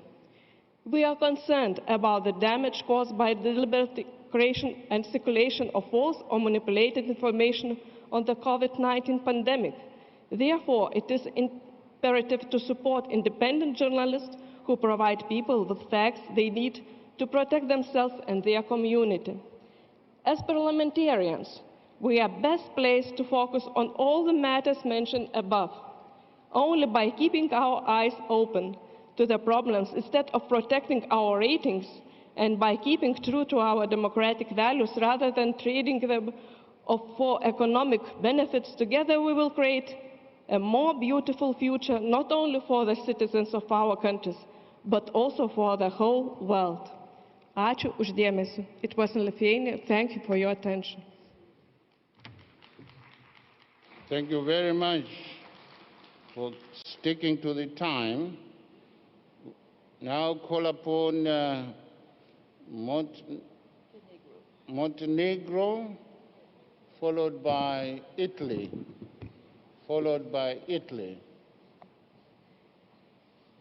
Okay, thank you. Honorable Chairperson, distinguished speakers, fellow members of Parliament, and other attendants of IPU. It is our true honor to be present in the company of our respected colleagues from an impressive number of countries, and my particular pleasure to have an opportunity to address you in the name of Parliament of Montenegro. Our countries have reached different levels of democratic standards, but each one of us isn't spared of the contemporary challenges which are affecting our democracy. We gathered here with the same mission, to discover the best approaches for enhancing trust in democracy and institutions, reinforcing open and constructive dialogue, and building more inclusive societies. We are not here to talk about politics. Our main topic is democracy. But let me just briefly say that Montenegro's last parliamentary elections in 2020 led to the first transition of power in a democratic setting since the introduction of multi-party system, which is another confirmation of democratic capacities of our country. Recognizing the important role of parliaments in overcoming challenges to the functioning of democracy and enabling broader public engagement in decision-making processes, allow me to share recent accomplishments of the Parliament of Montenegro. Having in mind that openness and transparency are key elements for democratic legitimacy and strengthening accountability, I am proud to inform you that the Parliament of Montenegro is the most transparent parliament in the former Yugoslavia region, according to the results of the survey of degree of openness of the parliaments in this region. This survey was conducted in the first quarter in 2021, and it was based on more than 100 indicators. Parliament of Montenegro ranked first by meeting 77.89% of the set openness criteria. Our Parliament's openness to citizens and civil society was also welcomed by the European Parliament, as well as the European Commission, which stated in its report on Montenegro for 2021 that the Parliament improved the transparency of its work, communicating with the public, and stepped up its legislative and oversight role overall. We are especially proud on the recent joint project of the Parliament of Montenegro and the European Parliament, the Citizens' Assembly, an innovative instrument in the implementation of democracy, which is enabling citizen participation in decision and policy-making processes. This was the first time for the Citizens' Assembly to be organized in a country outside the European Union, allowing citizens to be directly involved in the work of the Parliament. Also, our Parliament is the first Parliament where the implementation of this instrument was supported by the EU institutions. This event was a great occasion for the representatives of the public to share their views and recommendations on the concrete topic: corruption in the healthcare system and public sector. Parliament's affirmative duty is to further promote citizens' understanding of the role of the Parliament, and this project was the best example of performing this task. For the first time, all sessions of the parliamentary working bodies are broadcasted live via official YouTube channel, which is a big step forward, having in mind that in previous period only sessions of the Parliament were streamed. We are especially proud about the launching of Parliamentary Channel in cooperation with National Public Broadcaster. This channel broadcasts sessions of the Parliament and its committees, as well as the most important news from the Parliament. Allow me to note that our Parliament's openness toward the NGO initiatives is also highly recognized and appreciated. Representatives of civil society often attend the sessions of the Parliament working bodies where they have an opportunity to voice their opinions, ask questions and give their recommendations. Perceiving the youth of Montenegro as the future of our country, our Parliament often opens its door for students from elementary schools, high schools, as well as universities. Earlier this month, the Parliament of Montenegro successfully implemented the educational program Simulation of the Work of Parliament, which was implemented in the partnership with UNICEF for the benefit of high school students. They had the opportunity to get acquainted with the law-making processes in all its phases, acquire new knowledges, and develop skills necessary for involvement in political processes. Last but not the least, recognizing the importance of greater involvement of women in politics as underrepresented gender, allow me to briefly inform you about the forming of Women MP group in Parliament of Montenegro. This group was the initiative of the first Vice President of Parliament in the history of Montenegrin multi-party system, and it is composed of female MPs for all political parties represented in the Parliament.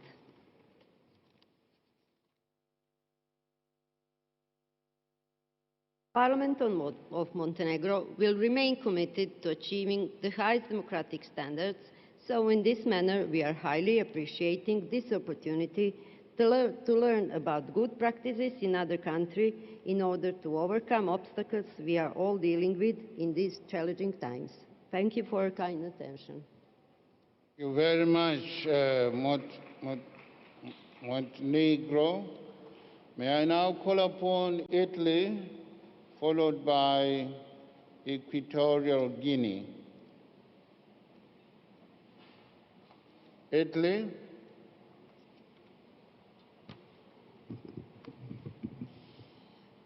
Thank you, dear President, colleagues. It is a pleasure to finally be here all together to work at the main issues that we are all facing. In this time we are living, we are challenged by many threats and difficulties, but not only COVID and climate change, but also challenges to the national and international stability.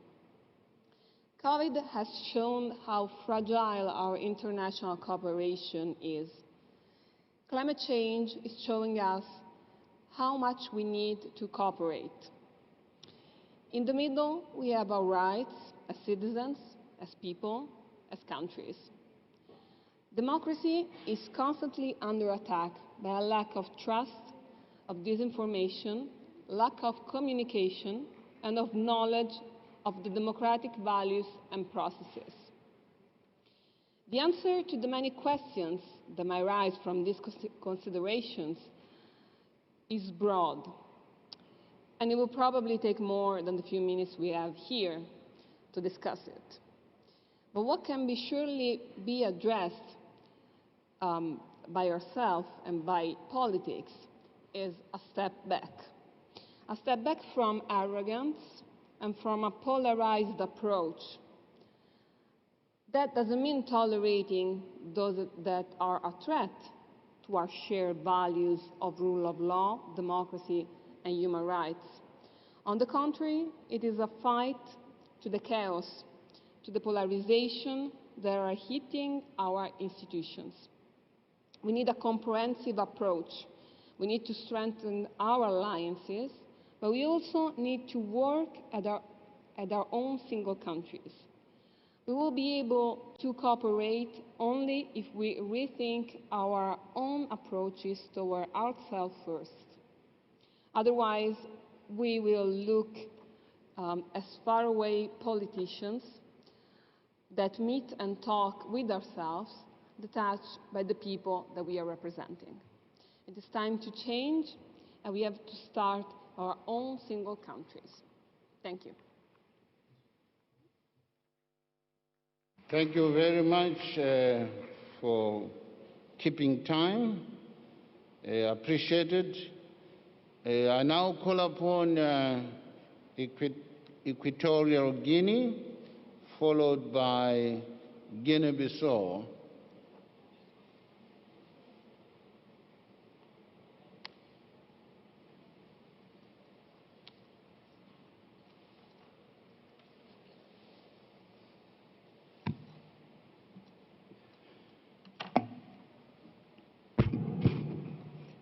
Excelentísimo señor presidente. Your Excellence, Mr. President, dear speakers, dear members of parliament attending this meeting, ladies, gentlemen, on behalf of the Parliament of the Republic of Equatorial Guinea, I'd like to first congratulate and express my gratitude to the Parliament of the Spanish people and the IPU for the excellent organization of the 143rd Assembly, as well as the hospitality shown to my delegation, thus reflecting the legendary hospitality which has always been the trademark of this country. I'm very pleased to share with the members of this Parliament the subject matter, our position on the subject matter that we're discussing here today, which are contemporary challenges to democracy. Here we are facing a topic which is of great magnitude, and we would like to delve deeper into understanding of the way we exercise parliamentary activities today. This calls for the reflection on the fact that the defense of democracy is not void of challenges due to the lack of protection and trust that may be present in current times, especially because of the inaction of the key players here, governors, the people, and the dear officials which we are. And we need to understand that the new forms of governments agreed upon in the constitutions of modern states, which have as cornerstone the rule of law, the respect for human rights, multipartyism, multilateralism, division of powers, the rights to vote and be voted, freedom of expression, freedom of press, freedom of association, are essential aspects that must be duly recorded.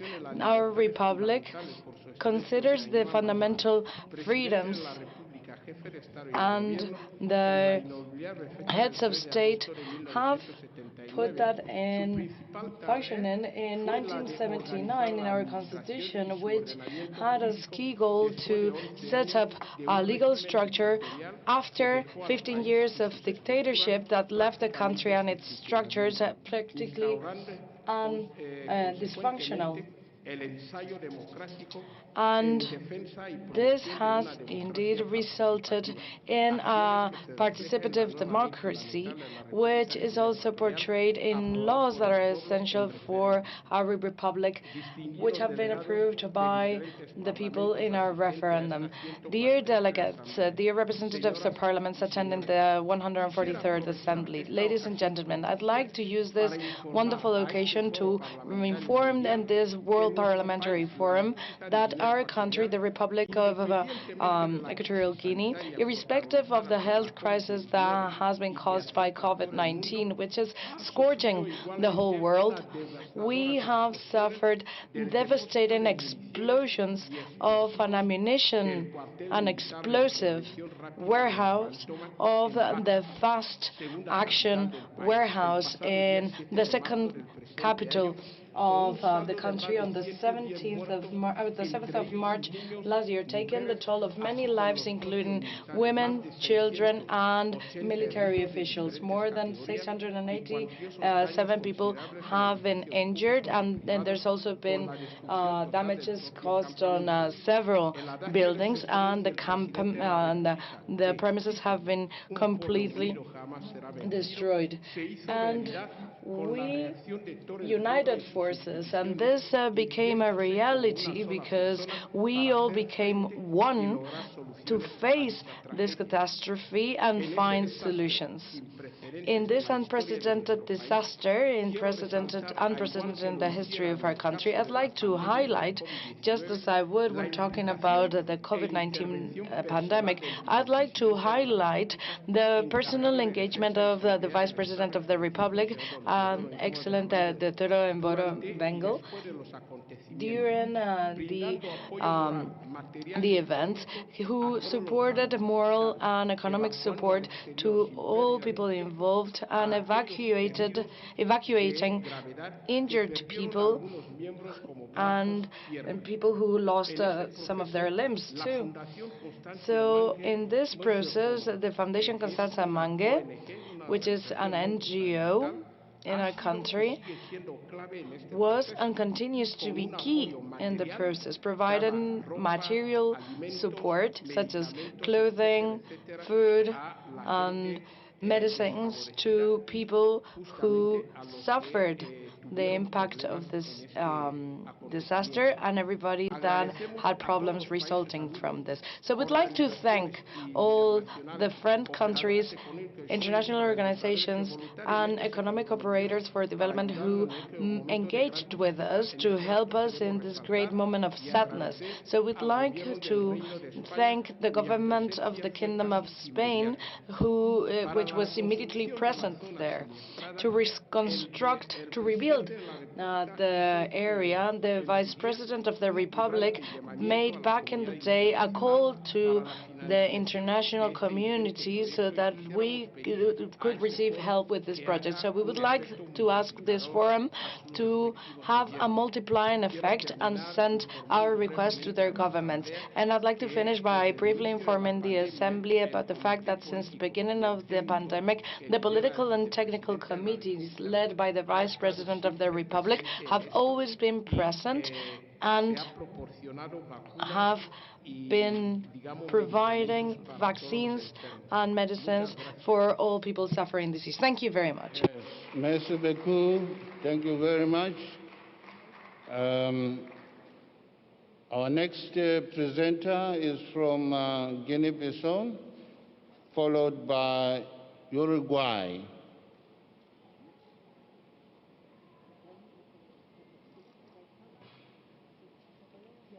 Guinea-Bissau.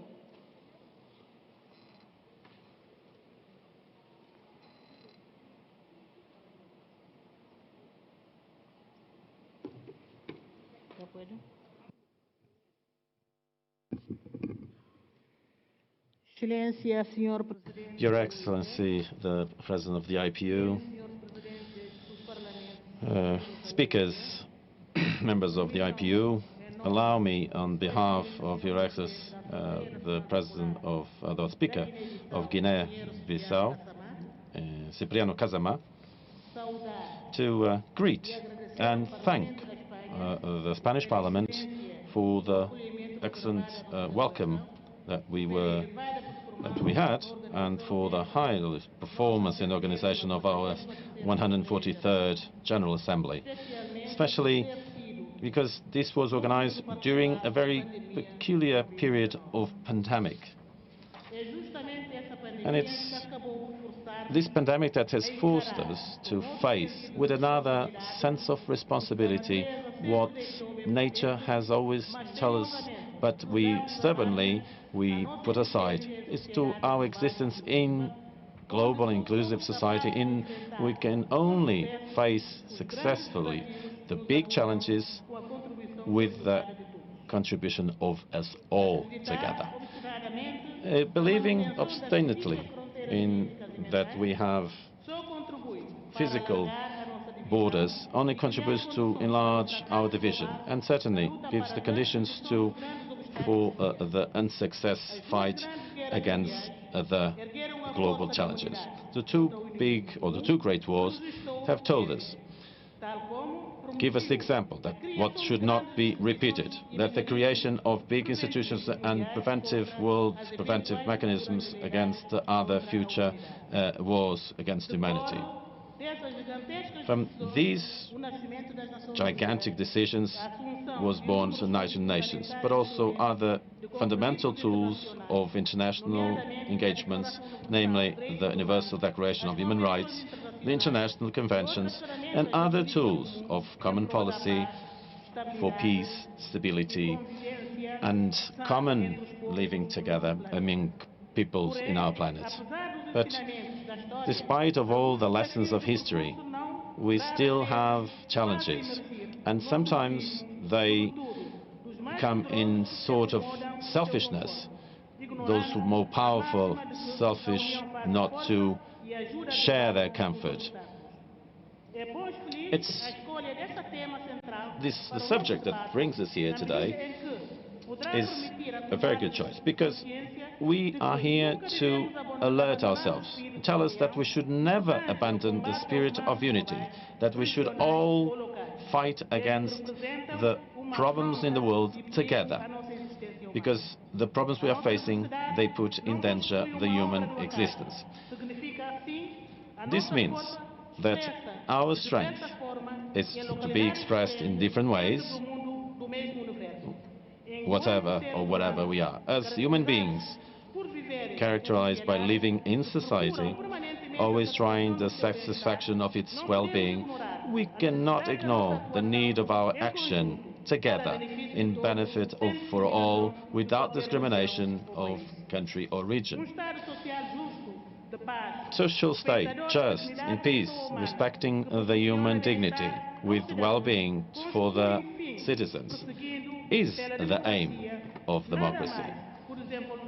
And this thanks to the Sustainable Development Society. These are the concerns of any democratic system, certainly. These are not just mere challenges. They need knowledges. They need the definition of robust strategies and a coordinating implementation. So, competition between biggest economic powers, they can be healthy, certainly for the advances that we have reached in humanity. To that, we should have added another ingredient of inclusion, so that we all search for common global results and certainly not and try to have a equitative distribution. We have a lot of barriers, those who are developing, those countries, but and certainly those who have to face the rules of the World Trade Organization. Excellencies, pandemics, calamities, catastrophes and disasters that affect humanity. We suffer them all, independently of its proportion and intensity. Nature does not make a difference between man when they show its power. It's fair. We, human beings, and with emotions and fruit of the nature itself, discriminate our own. In this, we should all engage in the common good, equality. And first of all, in our human condition, we should all have a quota part of contribution for the progress of our planet. Equality is equal treatment for all. And we should all think about the principle in which all our states should relate to each other. Always try to have progress in our global village, so we can reach the balance in responsibilization of all in this development procedure of the planet. And to end, I'd like to remind the challenges. They are global, but human being is more and more linked with each other. all our securities are the demands at the world level. So we should ask for an effort to all us all to face these these challenges which are global. Thank you very much. Thank you very much, Madam. Next speaker is from Uruguay, followed by Andorra.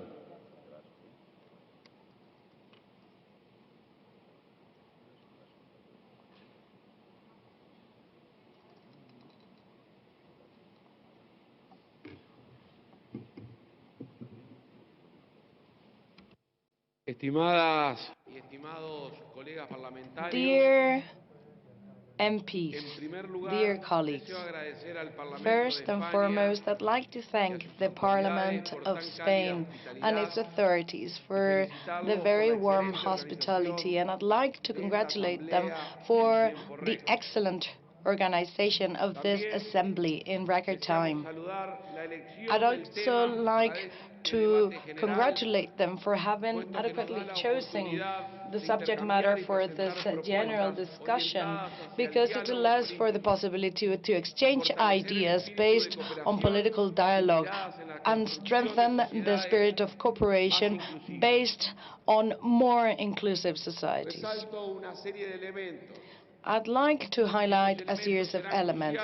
These elements will be essential in order to foster a harmonious environment, which is what MPs should try to make extensive to society, the society of our voters. Dear colleagues, a harmonious environment does not mean a lack of discussion, but rather the opposite. Discussion strengthens pluralism and democracy. And in that context, fostering a harmonious environment contributes to stopping polarization. Tackling topics in depth and seriously, we will be able to approve the content and the formal aspect of laws that will result in public policies that will continue to cater for the needs of our societies. Hate speech must be eradicated. Parliaments exist on the basis of tolerance and on the basis of a diversity of opinions too. Therefore, we must excel in order to forge great agreements, great international agreements, great national agreements too. In democracy, parliaments are meant to echo the needs of society, channeled through political parties, and we're there to express the concerns of citizens and face the multiple challenges that we must face at the national and international world orders. Indeed, we must also further stimulate the participation of civil society. This includes organizations, trade unions, entrepreneurs, young people, all and every single one of them. In addition, the 2030 Agenda of the United Nations, the SDGs, consider that we shall not leave anyone behind. We are already walking towards 2030. We are already headed toward challenges that may have to do with dire poverty, climate change, and conflicts. It's our obligation to deal with them and try to neutralize them with broad and plural approaches to battle disinformation and foster the trust amongst our citizens. Dear MPs, messages against corruption and dictatorships must be clear, because we must try and erode the trust and avoid eroding the trust of our citizens. We need to really work on serious problems such as these. Our country, Uruguay, is member of the IPU since the 1930s. We have used our experience in the last 3 years to try and improve the quality of our parliaments. And in order to overcome the challenges that democracy are facing are, for instance, based on plurality, respect, responsibility, transparency, and being very rigorous in our legislative approach. In Uruguay, we would like to express our gratitude, and we would like to ask you to continue to work together for a better world. Thank you very much, Mr. President. Thank you very much for keeping within time. Thank you. Andorra, followed by Ecuador. That will be the last presenter, but not the least.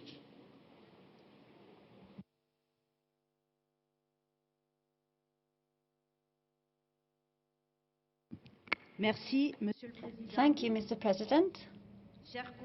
Dear MP colleagues, ladies and gentlemen, before I begin, I would like to say on behalf of the Andorran Parliament that we would like to thank the Spanish Parliament and more especially the President of the Parliament, Ms. Meritxell Batet, for the organization. And I also wanted to thank the IPU for organizing this assembly, the first one after the beginning of the pandemic.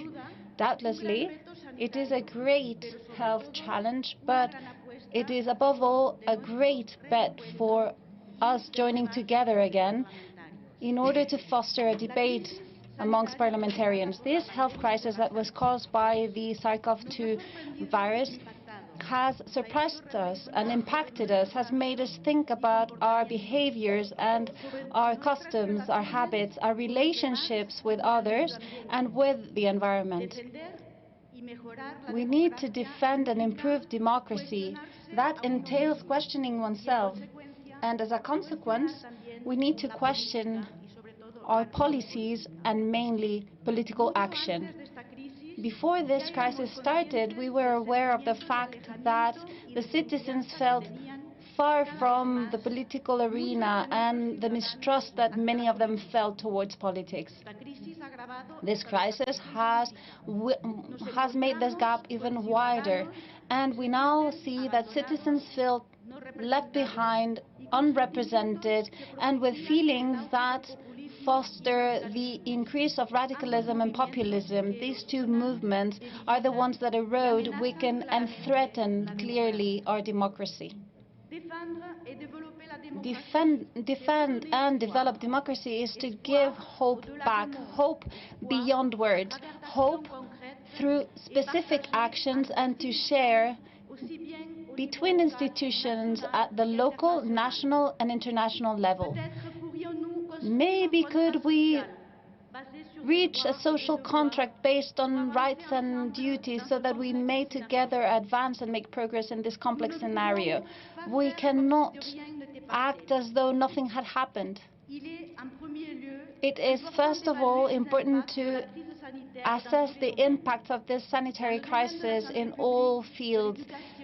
I refer to education, health, social life, economy, the environment, technology, amongst others. We need to re-guide, reorient our priorities, political priorities, and make sure that discrimination and inequalities need to be avoided as much as possible.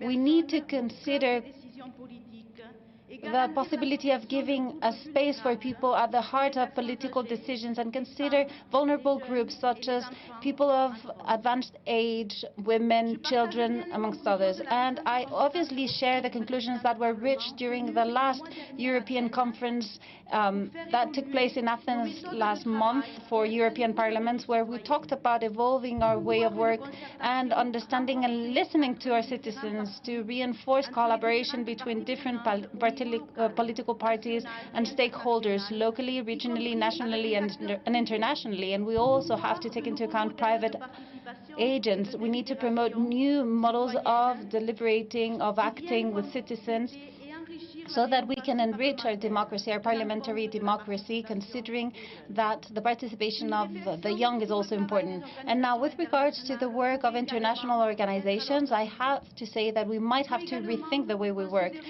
We also have to consider the development of ecology at the heart of the political debate. We need to identify priorities, and our actions should pivot around those decisions in order to guarantee the cross-cuttingness of an efficient governance. If we want to protect our environment and if we want to fight against climate change that will in the end impact the well-being of our citizens and the next generations, we need to act. It would also be necessary to involve society. We need to stop using the narrative of fear, and we need to focus on realistic measures that could be put in place. We need to guarantee that the future of our youngsters and our children are guaranteed. We need to think about new ways of acting, of learning, so that we can change our behavior and so that we can reinforce ongoing training for our teachers. We also have to give our support to public health systems and the protection of the elderly, and in particular, we need to consider the importance of mental health of this stressed society. We also need to consider what are the issues of the elderly so that the new generations will also have the right to pensions when they're retired. And we also need to establish priorities, especially when we vote budgets at the Parliament. During this crisis, we have considered the importance of helping, of sharing, of cooperating, of collaborating at the local, national and international levels. We need to make efforts to rebuild after the crisis, and we have to keep on helping each other, as we did when we managed the pandemic. Institutions, national parliaments, and inter-parliamentary unions need to keep on promoting this solidarity that requires financial support that can only be based on that cannot be based on austerity, but rather co-responsibility by all parties. Thank you so much for listening. Thank you very much, Mr. President. Thank you very much indeed for keeping within time. May I now call upon Ecuador, our last speaker for this session. Before we hear from the observers. Buenos días. Good morning, dear colleagues. Mr. President of the 143rd IPU Assembly, honorable MPs attending this assembly meeting. First and foremost, I'd like to express my gratitude towards the Spanish Parliament for the excellent organization of this event.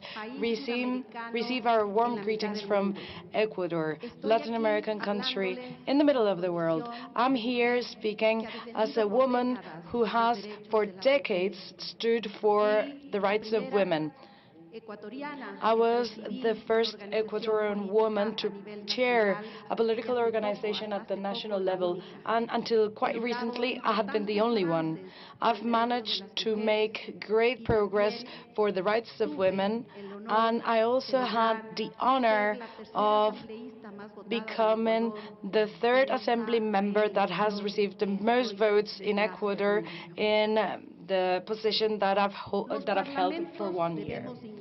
Parliaments must innovate. Change is just not enough.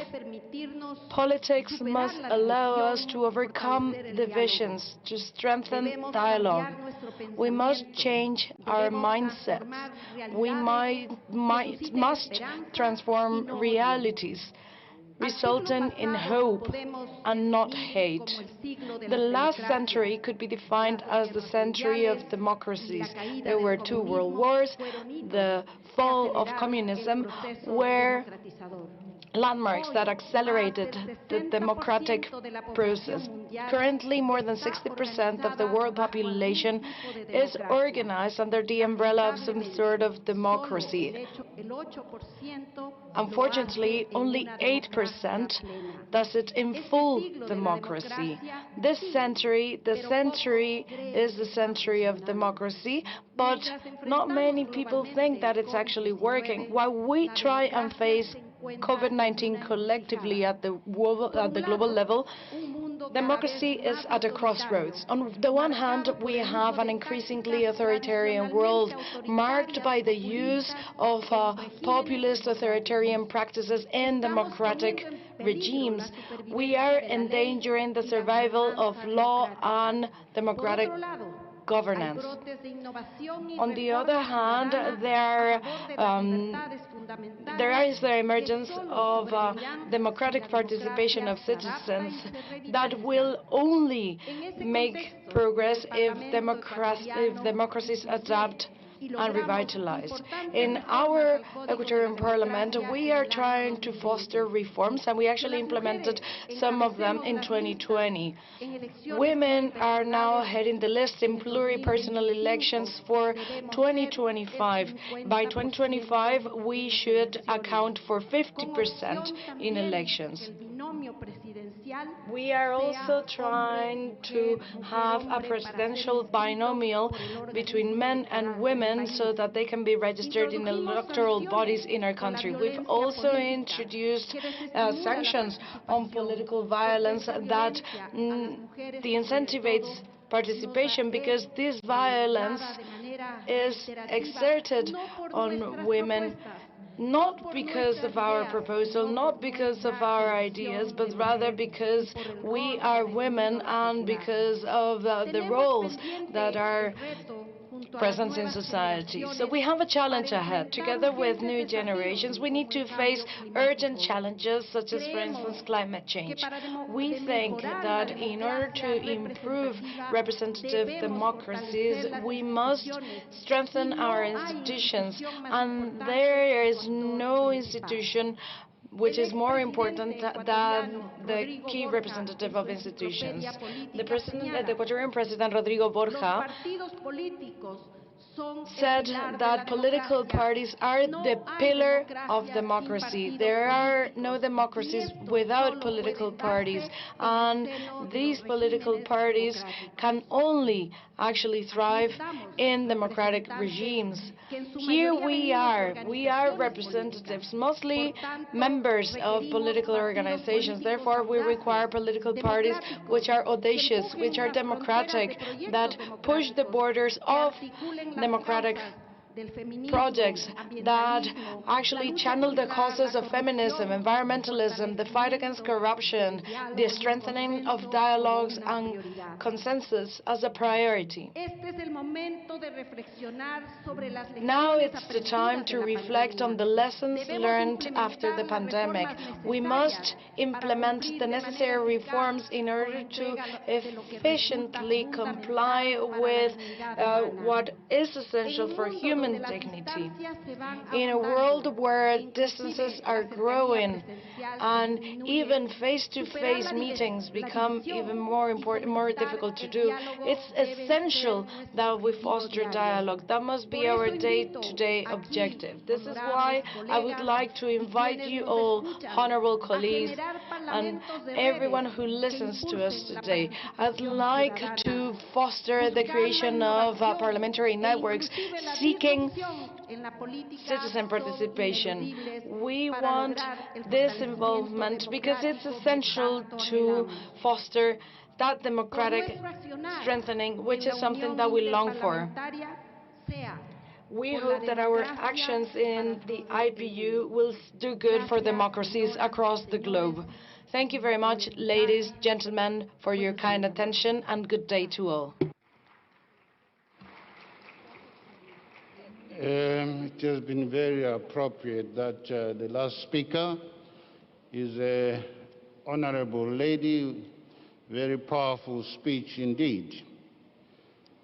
Honorable members, this ends our first session. We have been here for 2 hours, 20 minutes.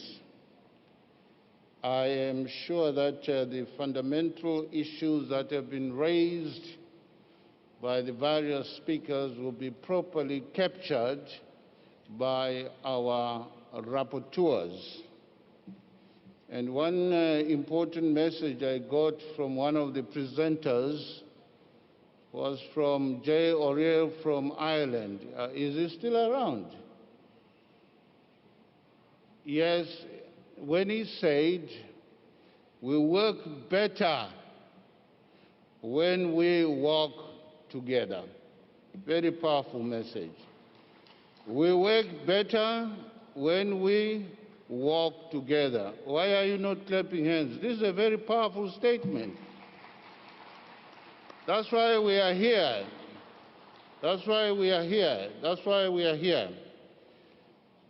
Indeed, it was my pleasure to chair the session, supported by my young sister on my right here, Andre Loba-Wills, who is the Director, Support Services Division, Inter-Parliamentary Union at our IPU headquarters. It is now my pleasure to hand over to our chairman of the next session, José Ignatius, MP for Madrid, and is the president of the Spanish IPU group. Over to you, my brother. Thank you.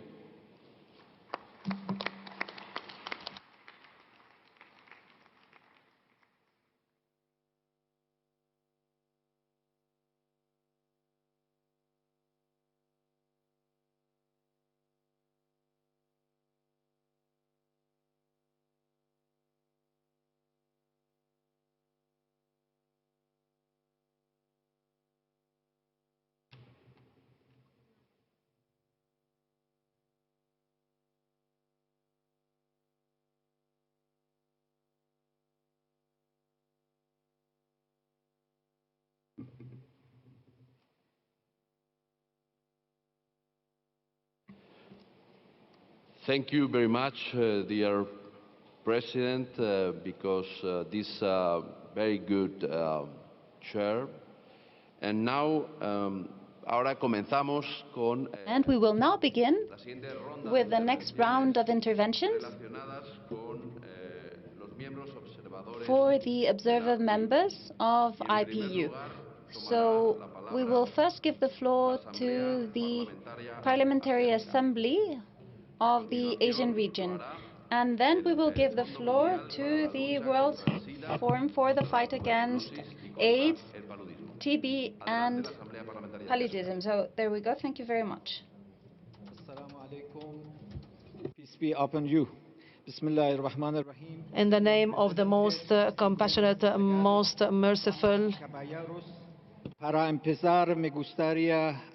Dear members of parliament, I would like to start by thanking the Spanish Parliament and the staff of the IPU's Secretariat for their warm welcome and the good management of this meeting.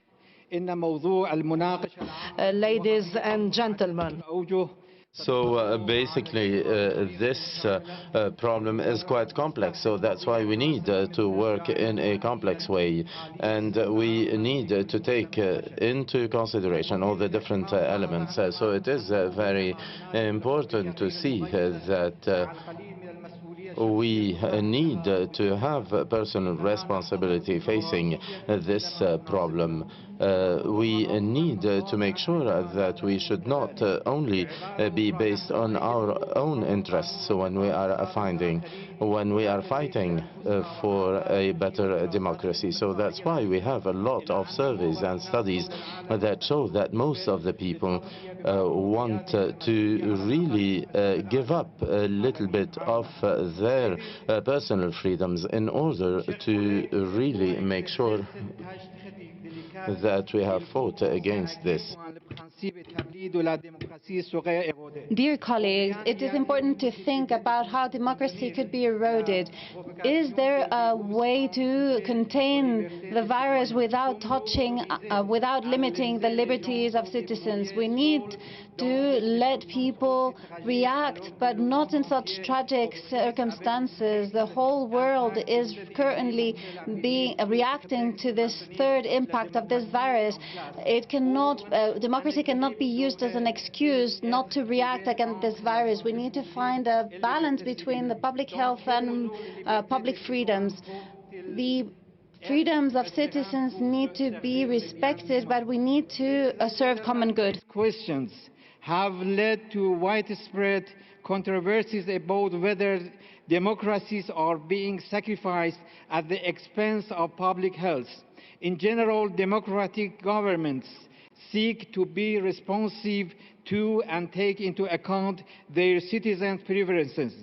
The degree to which citizens agree with the rationale for legislative or regulatory restriction on the liberty bears directly on their willingness to comply with emergency responses policy. And this question of compliances ultimately could determine whether a government's response succeeds or fails.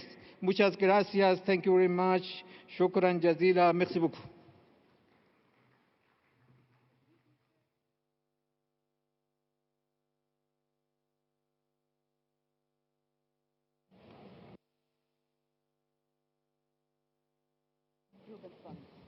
Muchas gracias. Thank you very much to the representative of the Asian Parliamentary Assembly. And now we would like to give the floor to the Global Fund to fight AIDS, tuberculosis, and malaria. And afterwards, we will have the Global Organization of Parliamentarians Against Corruption. Honorable members of Parliament, it is a privilege to have this opportunity to address you today. My name is Scott Boulay, and I serve as Senior Specialist for Parliamentary Affairs at the Global Fund to Fight AIDS, Tuberculosis, and Malaria, which has permanent observer status with the IPU. We are grateful to be able to participate in this assembly, and including as part of the IPU's Advisory Group on Health. This year marks the Global Fund's 20th anniversary, and the programs we fund have saved over 44 million lives. Over the past 2 decades, deaths from HIV have decreased by 65%, deaths from malaria by 45%, and deaths from TB by 28%. We are also the largest multilateral grant funder for health system strengthening, which includes investing in laboratories, surveillance, supply chains, data systems, training health workers, including community health workers, and other vital aspects of pandemic response. These results are possible because of sustained political support from partner countries worldwide, including most of the countries represented in this assembly. But the impact of COVID-19 has been devastating for the communities we serve, particularly in terms of access to testing and treatment for TB and to prevention services and testing for HIV. As the concept note for this general debate states, the failures we have seen during the COVID-19 pandemic have further aggravated existing challenges to the functioning of democracy. One of the questions it poses is to what extent can parliaments that are more representative, including of women, youth, and other underrepresented groups, enhance trust? Ensuring equitable access to health is certainly part of the answer. But as we have all seen, unequal access to tools to combat COVID-19 has led to a catastrophic number of deaths and fueled the emergence of new variants that have allowed this pandemic to continue much longer. When COVID-19 struck, the Global Fund responded quickly, and so far we have provided over $4.1 billion to assist with the response in more than 100 countries worldwide. We are now the primary channel for grant support to low and middle income countries for all of the non-vaccine components of the COVID response, including tests, therapeutics like medical oxygen, and personal protective equipment to protect health workers. But much more needs to be done, and our funding for this work is running out. Sustained investments in health systems can show citizens that government is working. Building back better creates a real opportunity to strengthen democracy, but sustained investments in health must be a higher political priority everywhere. In the fall of 2022, the United States will host our 7th replenishment, where we will raise funds for the next 3-year grant cycle. A successful outcome will be critical to get back on track to end the existing pandemics of HIV, TB, and malaria by the 2030 Sustainable Development Goals target. It will also be critical for building stronger health systems that are prepared for the future pandemic threats we know will come. Thank you very much.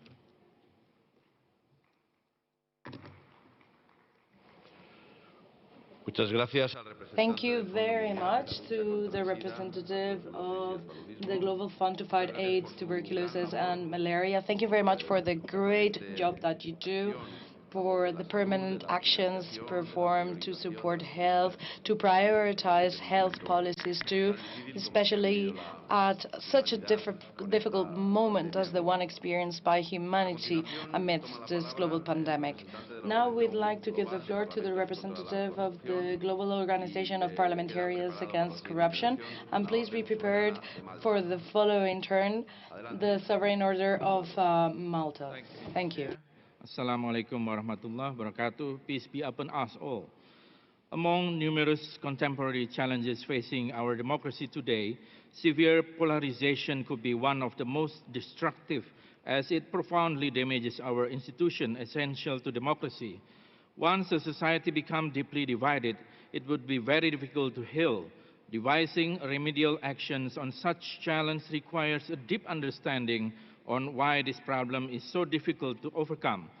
From the widening gaps and escalating socioeconomic inequality to the malicious political discourse and disinformation which generates echo chambers in digital and social media space, the causes of this great divide are prevalent and self-perpetuating. But I want to highlight one of important root cause, rampant and entrenched corruption. In 2012, the legislative guide for the implementation of UN Convention Against Corruption has made it clear that corruption induces many long-term effects, including social polarization. It fuels grievances and erodes public trust towards the democratic processes. As much as $2.6 trillion or 5% of global GDP has lost to corruption annually, undermining not only the economic growth but also to the social cohesion. Fighting corruption means healing divisions. Ensuring the transparent and accountable governance symbolizes the commitment in building a better society. Parliaments must be at the center of the struggle to attain and sustain good governance to better address the complex challenges of democracy. GOPEC in this regard is a distinctive platform for parliamentarians to work together, collaborate and advocate means to combat corruption and advance good governance at the global level. One of our focuses is to promote a more robust legislative openness framework. An open parliament is essential to guarantee transparency and counteract the divisive effects of disinformation by assuring accountability. Through this forum, I call upon parliaments to adopt legislation to guarantee the right to public information and to promote proactive disclosure of parliamentary information to encourage evidence-based public debates. GOPEC encourages those who are affected by public decision to be involved in the decision-making process. We push for a more comprehensive review on the impacts experienced by minorities and most vulnerables, so that the policy will not exacerbate their exclusion and marginalization. To this end, GOPEC is eager to facilitate information exchange, provide knowledge products, share best practices, as well as engage in a peer review and reciprocal learning across regions. On behalf of GOPEC, I hereby extend our gratitude for supports that have been given by some parliaments during chairmanship, including the parliaments of Qatar and Indonesia. As a final message, I call upon all the esteemed members of the IPU to collectively strengthen our commitment in combating corruption and do not let it lead our society to the decline of democracy. Thank you very much.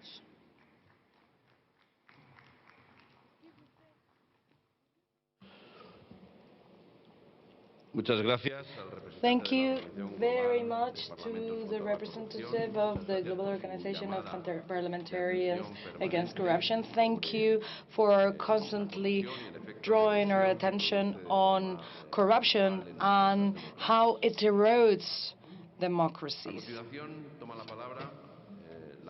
Now we're going to give the floor to the Sovereign Order of Malta, and afterwards we will begin with the second speakers of delegations. Now we give the floor to the Order of Malta. Mr. President, distinguished delegate parliamentarians, on behalf of the Sovereign Order of Malta and myself, I would like to thank the Governing Council and all the members of the IPU for the admission of the Order of Malta to the Inter-Parliamentary Union as an observer. It's an honor and a privilege for the Order to be admitted to the IPU, the prominent global organization of national parliaments, which are the temple of democracy, rule of law, dialogue, cooperation and protection of fundamental rights and human dignity. Principles and values which the Order of Malta shares, as witnessed by its millenary humanitarian mission in favor of the weak, the sick, the marginalized, and the needy. We are aware of the challenges facing states and societies, extremism and political radicalization, economic, social, and gender inequalities, terrorism, racial and religious intolerance, population movements, of which migrants and refugees are the most needy, climate change and environmental protection, human trafficking, and new forms of slavery, which are the scourge of our time, technological advances with their benefits, for instance, in the field of telemedicine, and alarming scenarios, for example, the dark web, the relationship between artificial intelligence and ethics. The Order of Malta, a neutral, impartial, and independent faith-based institution, is willing to offer its contribution of ideas and proposal, and to share its experience and expertise to reinforce confidence and trust in the representative institutions and to enhance the culture of dialogue, solidarity, cooperation, and mutual respect. The Inter-Parliamentary Union and the Sovereign Order of Malta, through our permanent mission in Geneva, have established a good and mutually beneficial working relationship with many areas of common interest, especially interfaith dialogue, peace building, human rights, and the rule of law. With these sentiments and promising perspective, I look forward to an intense and fruitful cooperation between the Inter-Parliamentary Union and the Sovereign Order of Malta, and I wish the 143rd Assembly of the Inter-Parliamentary Union every success for the benefits of inclusive societies and mutual understanding among people. Finally, let me thank and congratulate Spain for the perfect organization of this IPU Assembly. Thank you.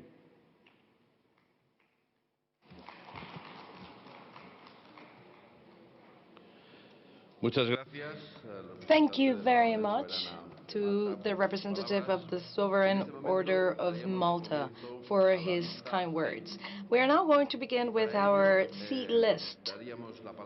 In order to begin with this list, we will first give the floor to Ukraine. And please be ready, Ireland.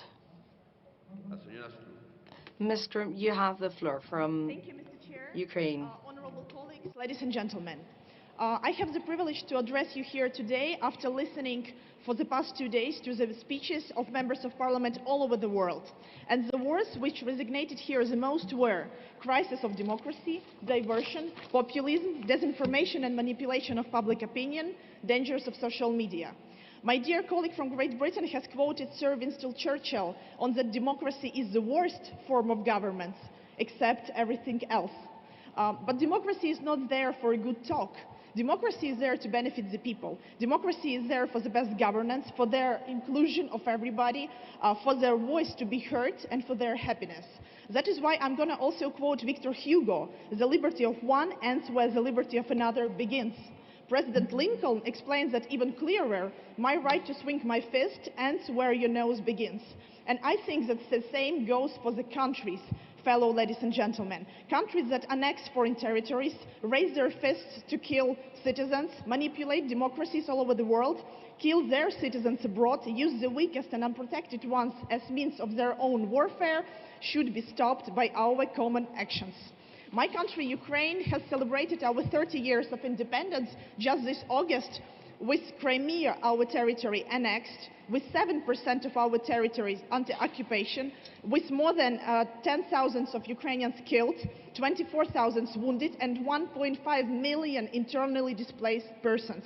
And all of this because of the aggression of our neighbor, bully, the Russian Federation.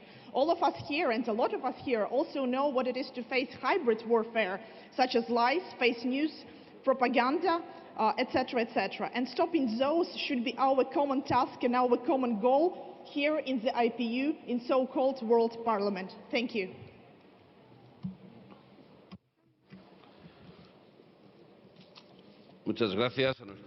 Thank you very much to our Ukrainian colleague. We are now going to give the floor to Ireland and Pakistan. Please be ready.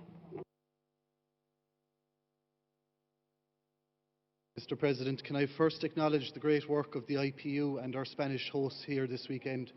It is most appreciated, and I would like to thank you for allowing me this opportunity to represent my country here today.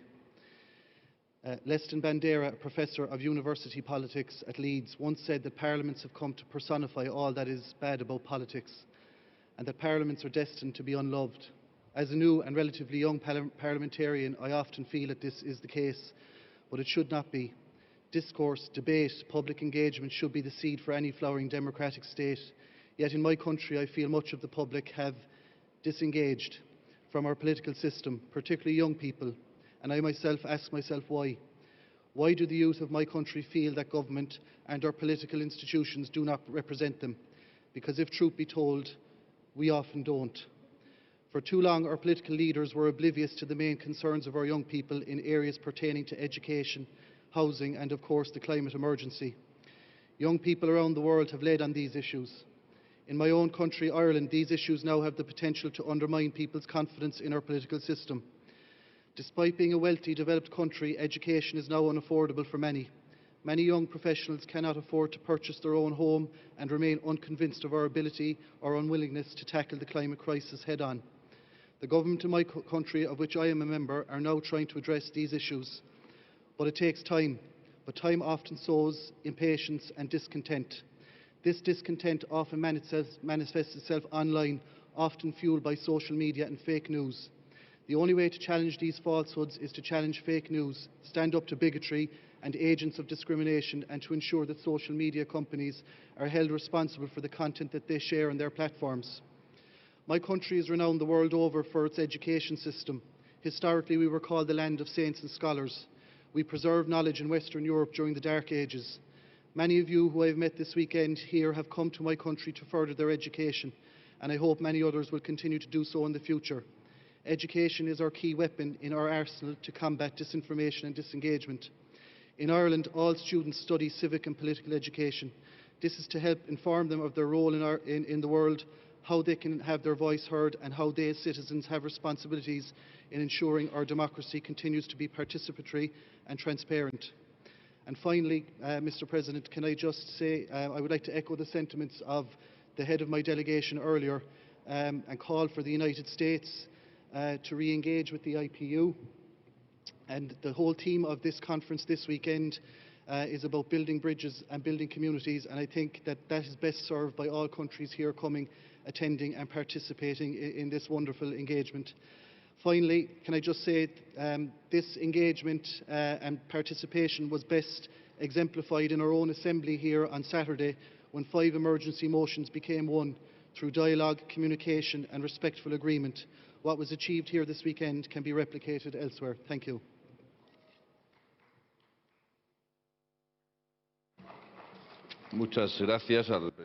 Thank you very much, representative of Ireland. We are now going to give the floor to the representative of Pakistan and Peru. Please get ready. Go ahead, Pakistan.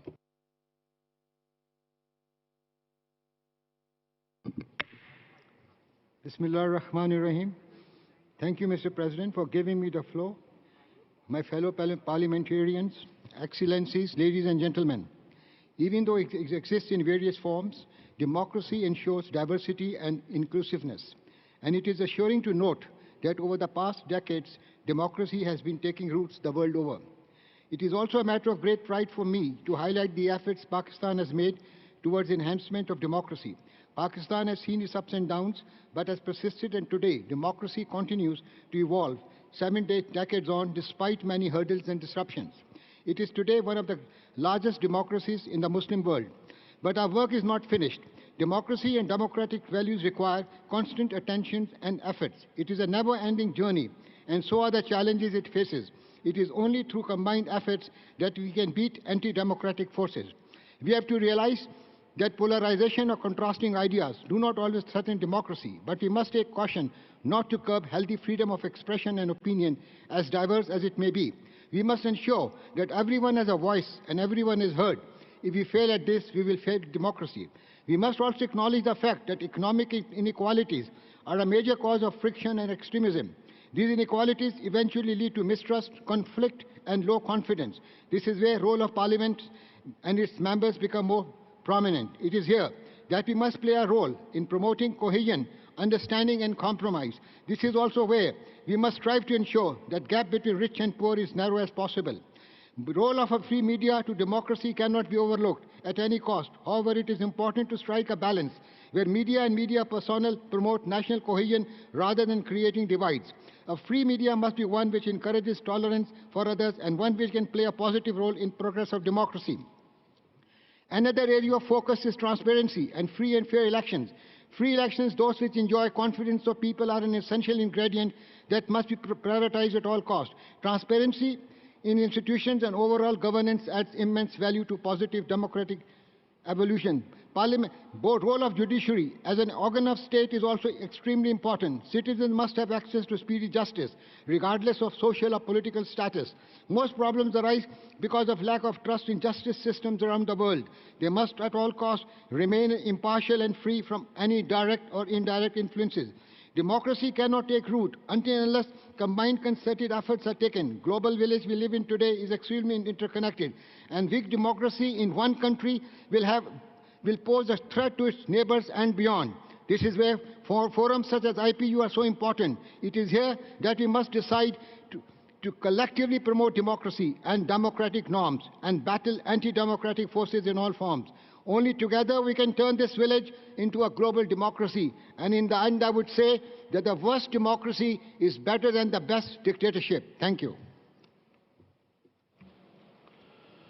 Muchas gracias al representante de Pakistán. I would like to thank the representative from Pakistan, and I will now give the floor to the Peruvian representative, and I would like to ask if the representative from Kenya is present here today, because I understand he asked for the floor, but we haven't gotten any confirmation. So if the Kenyan representative could let us know whether they will be taking the floor. We don't have a confirmation. Then I will give the floor to the Peruvian representative. Ladies and gentlemen, representatives of the IPU, I wish you all a very good day. I want to thank the hospitality of the City of Madrid and all the organizers in this 143rd IPU Assembly. On September 15th, we commemorate the Day of Democracy, and I want to reflect on the challenges that we currently have in democracy to overcome division and to build community. We need to understand that democracy is not just going to vote every time that elections have been programmed for our representatives. It is about fulfilling a duty and exercising a citizen's right in order to participate in the political life, thinking about the well-being of all. Democracy in my country has not been a constant. There were some periods where the democratic order was broken, with dictatorships, with government that was not close to the people. The construction of a democracy is in direct relation with the exercise of the rights by the citizenship, and it is conditioned by the social and political situation of the citizenship. So we need a social cohabitation where freedom, justice, equality, solidarity are priorities, governance where decisions are adopted in a consensus looking for social well-being. We cannot live in a democracy giving our backs to citizens, privileging certain groups of power. Those of us who live in democracy must always consider that the population is our priority, those who have nothing, so that we have a just society. We have to govern for minorities and majorities both. In democracy, we must all feel represented. Nonetheless, I still see that in many countries, many democratic countries, there are populations and social groups that are not being represented, who do not feel represented, and that is something that needs to be improved. In my country, during these last elections, we have chosen a greater number of representatives who are women, and that is good, but it is not enough. The leader of Acción Popular, Mr. Fernando Belaúnde Terry, thought that every corner of Peru needed to be covered, and he has been working to represent the poorest of our country, trying to give them a democracy with institutional values, democracy so that we could strengthen our society, but our institutions need to work well in benefiting all of our citizens. We have to start by changing ourselves, our families, because if we are better people, we will be better citizens, and we will have a better democracy that will be more humane, more tolerant, more respectful of our differences. We need to build a better community with the participation of all for the freedom, for the equality, the justice, human rights, development of democracy, so that it becomes a reality. Thank you very much, Mr. President. Thank you all who are present here today. I congratulate the Spanish Parliament for the excellent organization, and I want to say goodbye in a Quechua, with a few Quechua words, official language in Peru. I hope you have an excellent day here today. Thank you all. Muchas gracias. Thank you very much. I would like to thank the Peruvian representative for his intervention. And since we don't have any other delegations having asked for their second speaker's time to speak, we will now go to the D list, which is that of young parliamentarians, and I will give the floor to the Democratic Republic of Congo, and please, Ukraine, be ready to take the floor after them.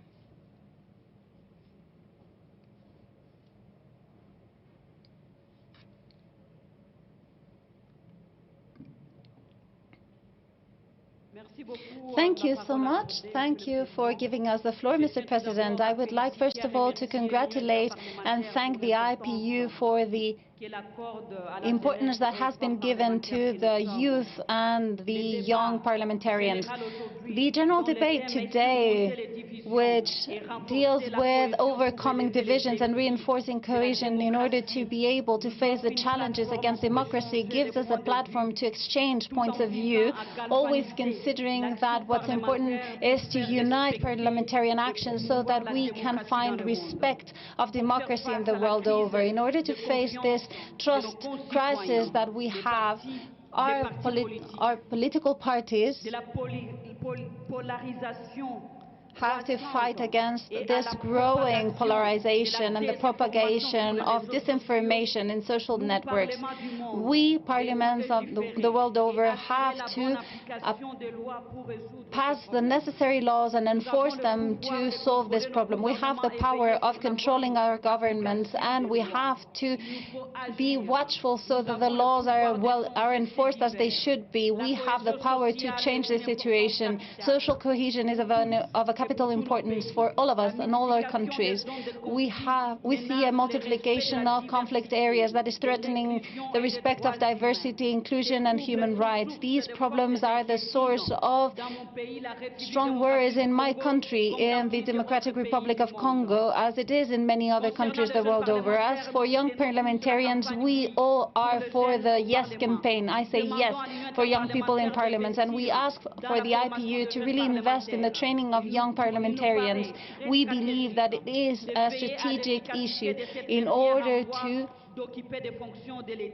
train our parliamentarians who will later on have a role in the governance of our states. I think that we need to not only pass laws but also enforce them, because even if laws respond to the rights and the needs of our citizens, if they are not enforced or not enforced correctly, then we will not be able to reinforce democracy. It will not be successful. And as for the pandemic, we all consider that vaccines are currently the only solution against the virus.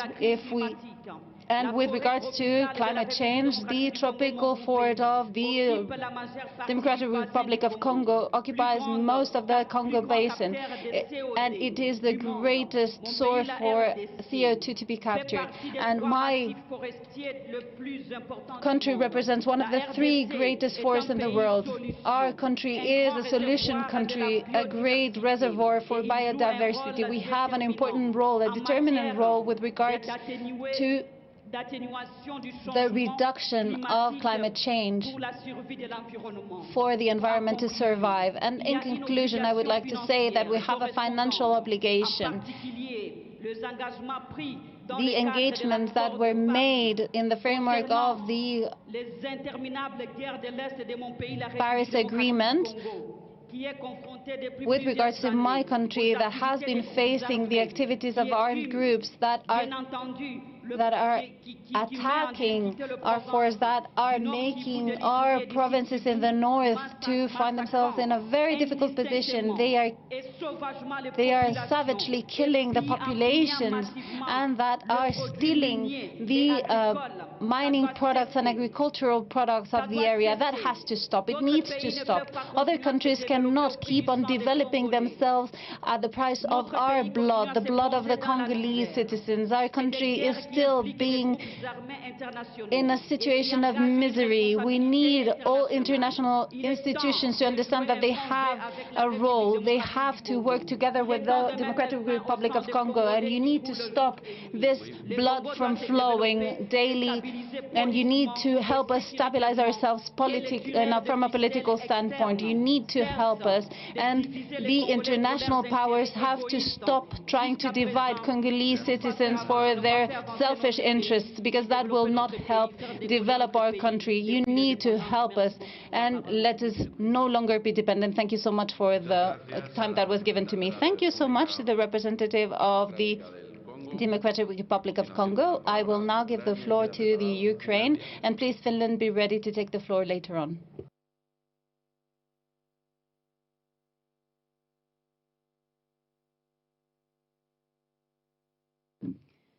Honourable Chair, dear colleagues, this week we have all had the privilege of working together in person as we deliberated in our respective committees and in this Assembly. Over the last 2 years, such in-person meetings have become a real luxury in all parts of the world and in all parliaments. As parliaments moved online, thanks to the blessings of technology, parliaments have also become more closed off to their respective constituencies. Isolation from the people is a new self-imposed, albeit necessary measure and a new challenge to democracy. Lack of openness and the opportunity to meet and speak freely feeds another enemy of democracy, and that one is called fake news. As information travels through social media at unprecedented speed, newsmakers lack the capacity and time to do the proper fact-checking. This makes it increasingly easy to manipulate facts and spread tension and aggression in societies. In turn, this leads to a fragmentation and polarization in parliaments. It is with unease that we observe today how some political groups use constituencies as an excuse for a divisive rhetoric. As the world recovers from the pandemic, we must do more to reopen parliaments to the people they truly represent. We must remind ourselves that we are places for free and open discussions, and this calls for people of all walks of life to be present in the debate. Youth and women participation must be renewed and reinforced. Glass ceilings must be shattered and barriers must be broken once and for all. But to achieve this, we must unite efforts, not in the least in order to adopt an uncompromising stance towards countries that use information to manipulate and spread fake news, towards countries that use energy resources and wars and, at the very recent, even people as weapons against democratic regimes. For this, we must all stand together. And I shall conclude by thanking this Honourable Assembly and thanking the Government of Spain for welcoming us and allowing us a platform to speak and meet in person and find solutions to the burning questions of today. Thank you. Muchas gracias a la señora Merinescu. Muchas gracias, Olga. A continuación tiene la palabra Finlandia y queda preparado el Reino Unido.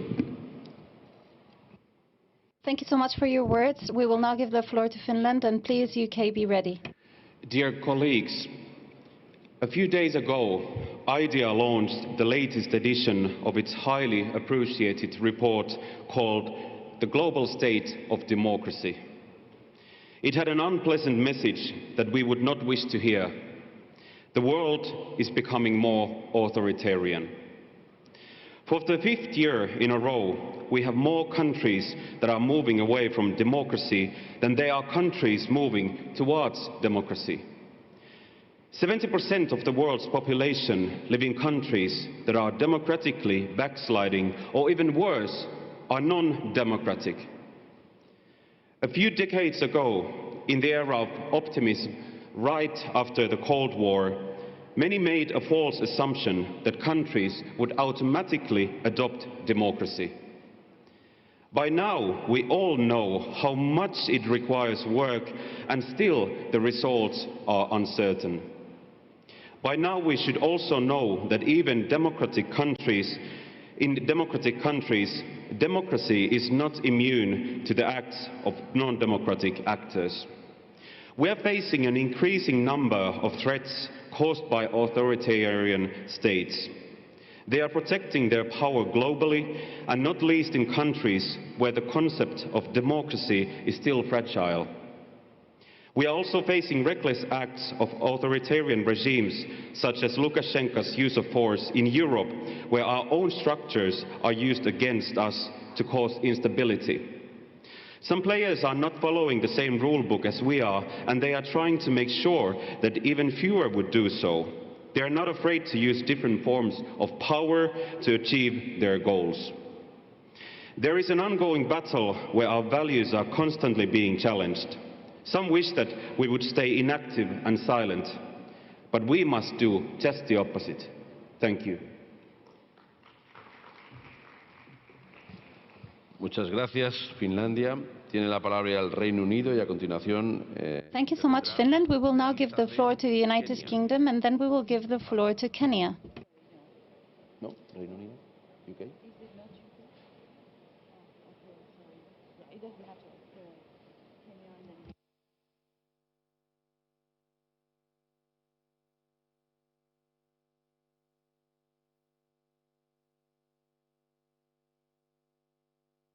Thank you very much. My name is Jacqueline Oduol, Member of Parliament from Kenya.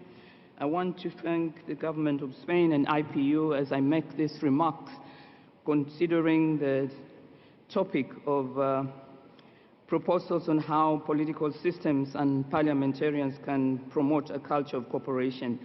Broad and meaningful public engagement, in particular inclusive decision-making, and safeguarding the space especially of those who are otherwise excluded.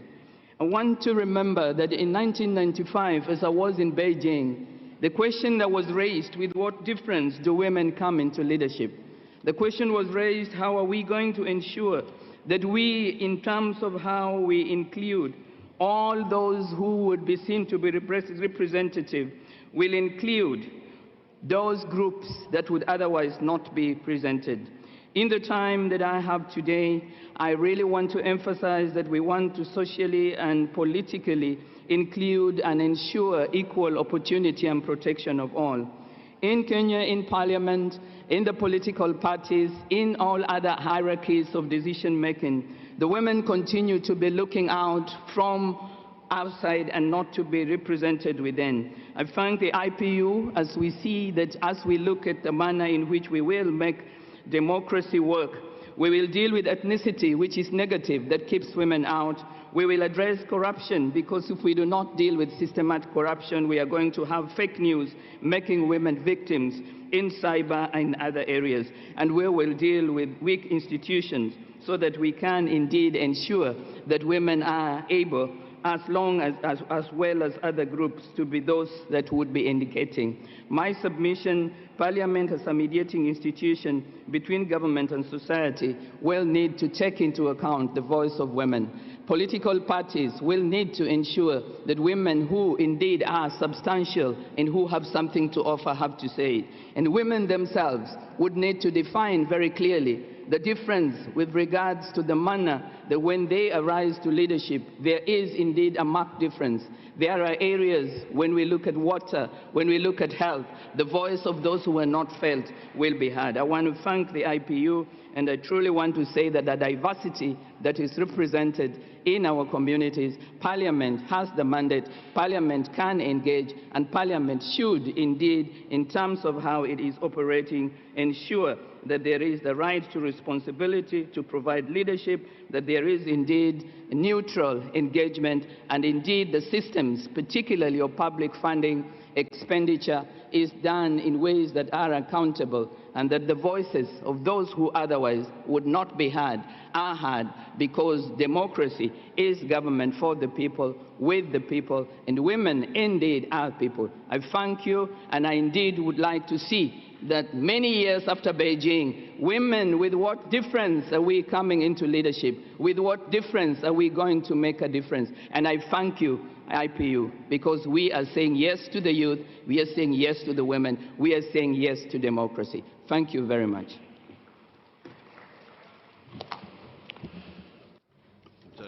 Thank you so much. We will now give the floor to the United Kingdom, and please, India, be prepared to take the floor next. United Kingdom.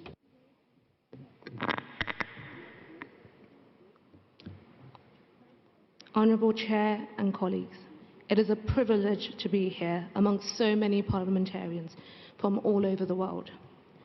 We are at this conference to discuss the solutions which threaten the safety and security of those people that we are all elected to represent.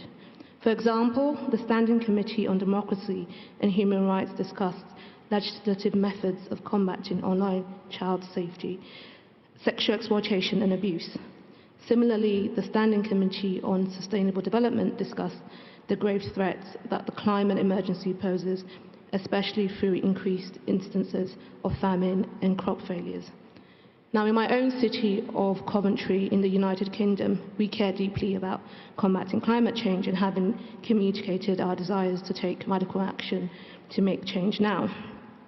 I'd just like to say that as young parliamentarians, it is clear that many of the problems that we are discussed in this assembly are both essential and inherited from the decisions made or not made by previous generations.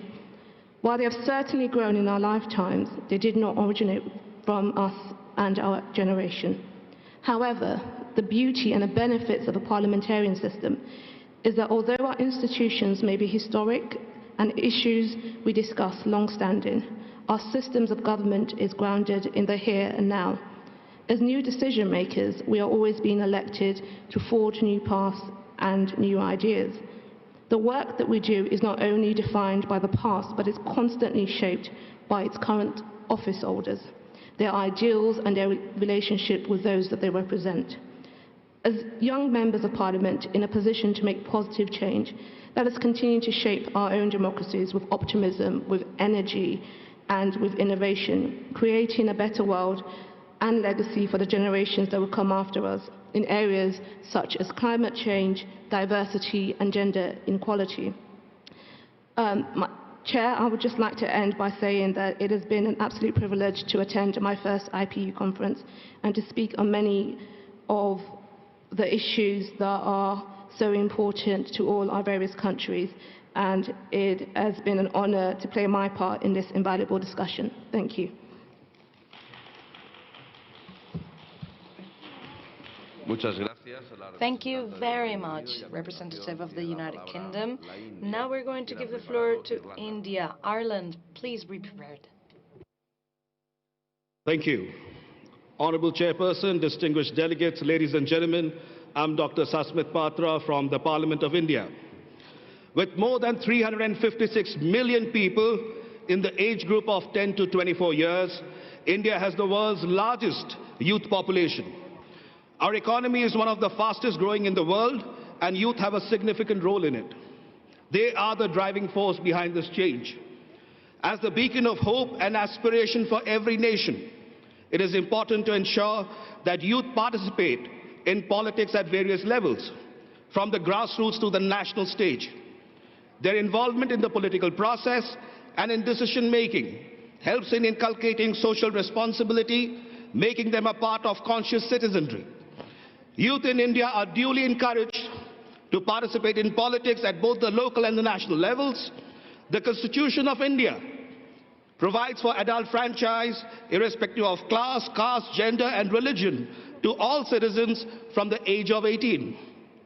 An Indian citizen can be a member of Parliament, of the Lok Sabha or the state legislative assemblies at the age of 25, and of the Rajya Sabha, the Legislative Council of States, at the age of 30. In the present 17th Lok Sabha, the average age of the members is noted to be 54 years, and 12% of members of Parliament are below the age of 40 years. In the last 16th Lok Sabha, 13 members of Parliament were in the age group of 25 to 30, and the proportion of members of Parliament aged between 25 years and 40 years comprised of 47 members of Parliament. Young people in the age group between 30 and 40 years in India can be seen representing the Union Cabinet and the Union Council of Ministers of our country from time to time. We have the National Youth Policy aimed at facilitating youth participation and civic engagements at all levels of governance. The importance of youth participation in planning and implementation of the centrally sponsored schemes has been recognized by the 12th five-year plan. The National Service Scheme under the Ministry of Youth Affairs and Sports was launched in 1969 and has borne heavy fruit. Today, starting with initially 37 universities, including 40,000 volunteers, the scheme has grown and today comprises of 4 million volunteers spread across 479 universities, 51 councils of +2 level, covering 17,676 colleges, technical institutions, and senior secondary schools. The Nehru Yuva Kendra, which was started in 1972, has been crucial in building the largest youth organization in the world. I realize my time is short. I will conclude that the Ministry of Parliamentary Affairs has been holding a competition annually called as the Youth Parliament to strengthen the roots of democracy, inculcate healthy habits of discipline, tolerance of views, and to enable the student community to have better awareness about parliamentary principles and procedures. We also have many informal platforms in our Indian Parliament where young parliamentarians interact with leaders. In closing, youth are an important asset of any nation, and they should be the primary focus of political leaders, policy makers, planners, and administrators. In India, our resources are fully demarcated to support the youth in terms of skill development, educating them in political procedure, cultural affairs, social welfare, community welfare, development, so as to promote their participation in decision-making in the country. With these words, I thank the IPU for giving preference to the youth, and I thank the Parliament of India and the people of India for giving and strengthening democracy through the youth in India. Thank you so much.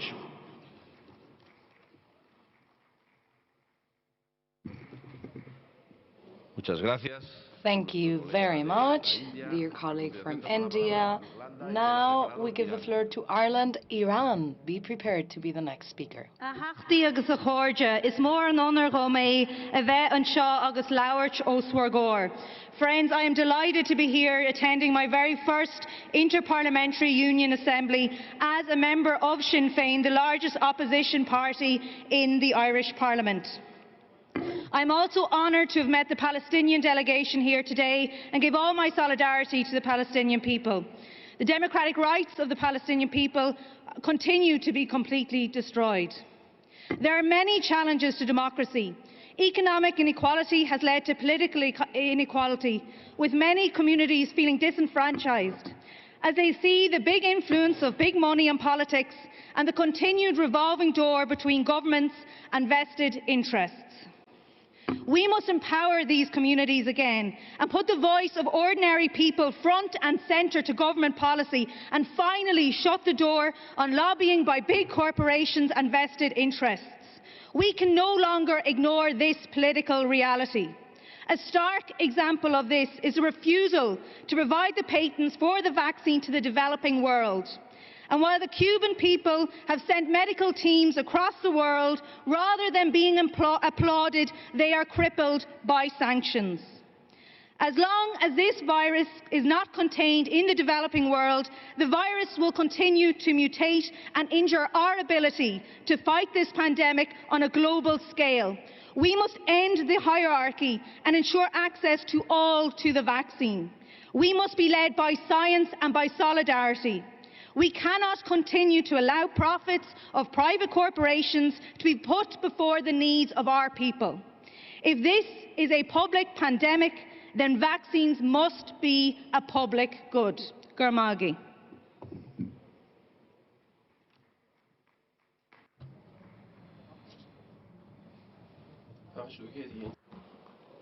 Muchas gracias a la representante de Irlanda y a continuación. Thank you so much to the Irish representative. We will now give the floor to Iran. Please, Peru, be ready.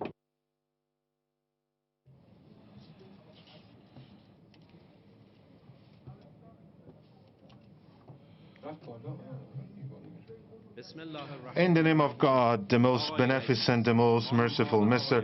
President, ladies and gentlemen, the young generation has been the most motivated and powerful driving force of construction and dynamism, and one of the most effective factors of transformation and dramatic changes in human societies. Paying attention to the young generation, planning for their growth and development and their needs is a very important issue. A review of human history shows that many developments in various scientific, cultural, political and economic fields have taken place, relying on the extraordinary capacity and unparalleled dynamism and thinking of young generation. In the current sensitive situation where some countries have been subjected to political, military, economic, social and cultural tragedies, most importantly the COVID-19 pandemic, the responsibility of the young generation in this regard is even more palpable. Our young generation, as a growing, dynamic, cognizant and committed power, must be trained and mobilized in order to be able to play a necessary and proper role in combating these disorders and defending the achievements of the people of their country. Dear colleagues, in Iran, it is a reality and fact that during the recent decades, the young generation of my country has played the greatest role in scientific and economic innovations and the realization of the national achievements, and they have bestowed the greatest national honors upon their country. As a matter of fact, more than 1/3 of the number of the MPs of Parliament in Iran are comprised of young people representing various ethnicities and religious schools of thought. Undoubtedly, investing in the development of young people's talents, setting a good example for them, making them aware of the importance of their position and power and fulfilling serious political responsibilities, especially playing a role in promoting democracy, will be a turning point in meaningful youth participation in good governance processes and the preservation of a stability of and national values. Thank you. Thank you very much, colleague from Iran. Now we're going to give the floor to Peru and Norway. Please be ready.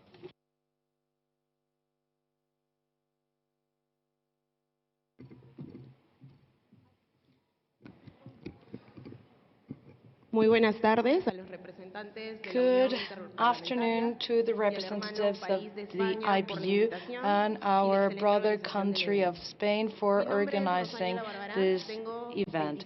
My name is Rosania Albaran. I'm 27 years old and I am the youngest parliamentarian in Peru.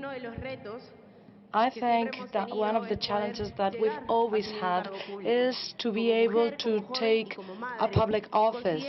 As a young person, as a woman and a mother, I think that this has been due to the fact that one of the virtues of young people is our energy, our positivity, and our hope. So I'd like to start by asking, what are the countries doing so that young people become involved in policies and take offices such as that of Congress member? In Peru, we have an increasing number of young people included in our list, and many political parties are starting to bring on more young candidates into the list. And I'd like to mention that the Congress of the Republic also has a young participation program, and people from 18 to 27 years old live the experience of being Congress members, providing their own initiatives, representing the regions, and I think this is going to be essential so that they learn from a very young age about the experience of MPs. I'd like to encourage you to replicate this initiative in your countries, and I'd like to hear about your initiatives so that we can actually help young people become more visible.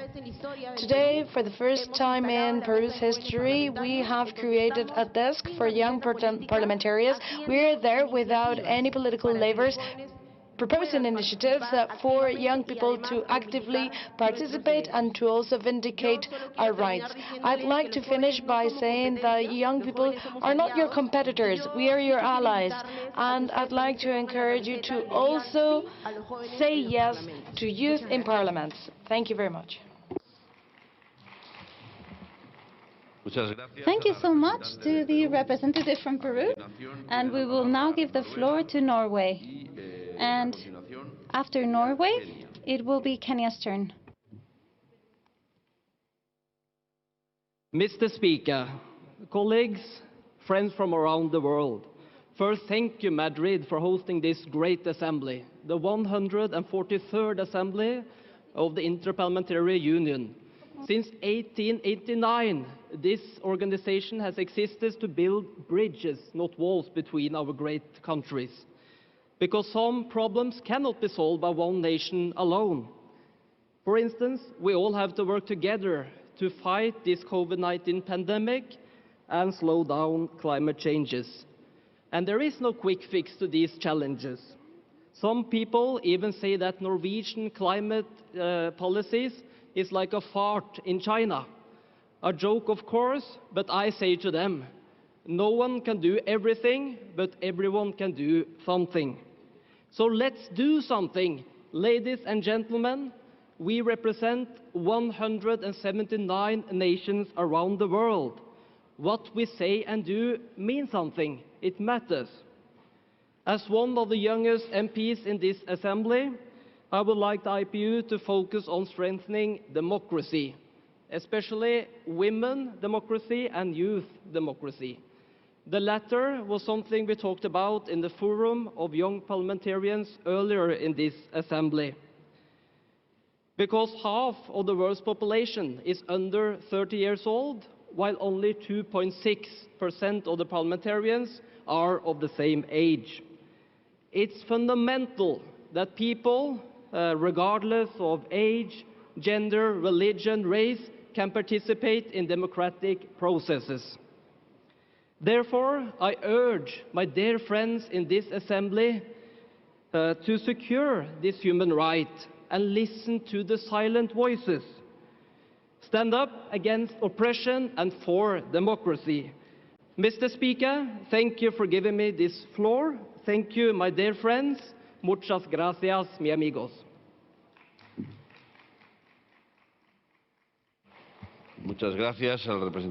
Thank you so much to the representative of Norway. We will now give the floor to Kenya, and please, South Africa, be ready to take the floor next.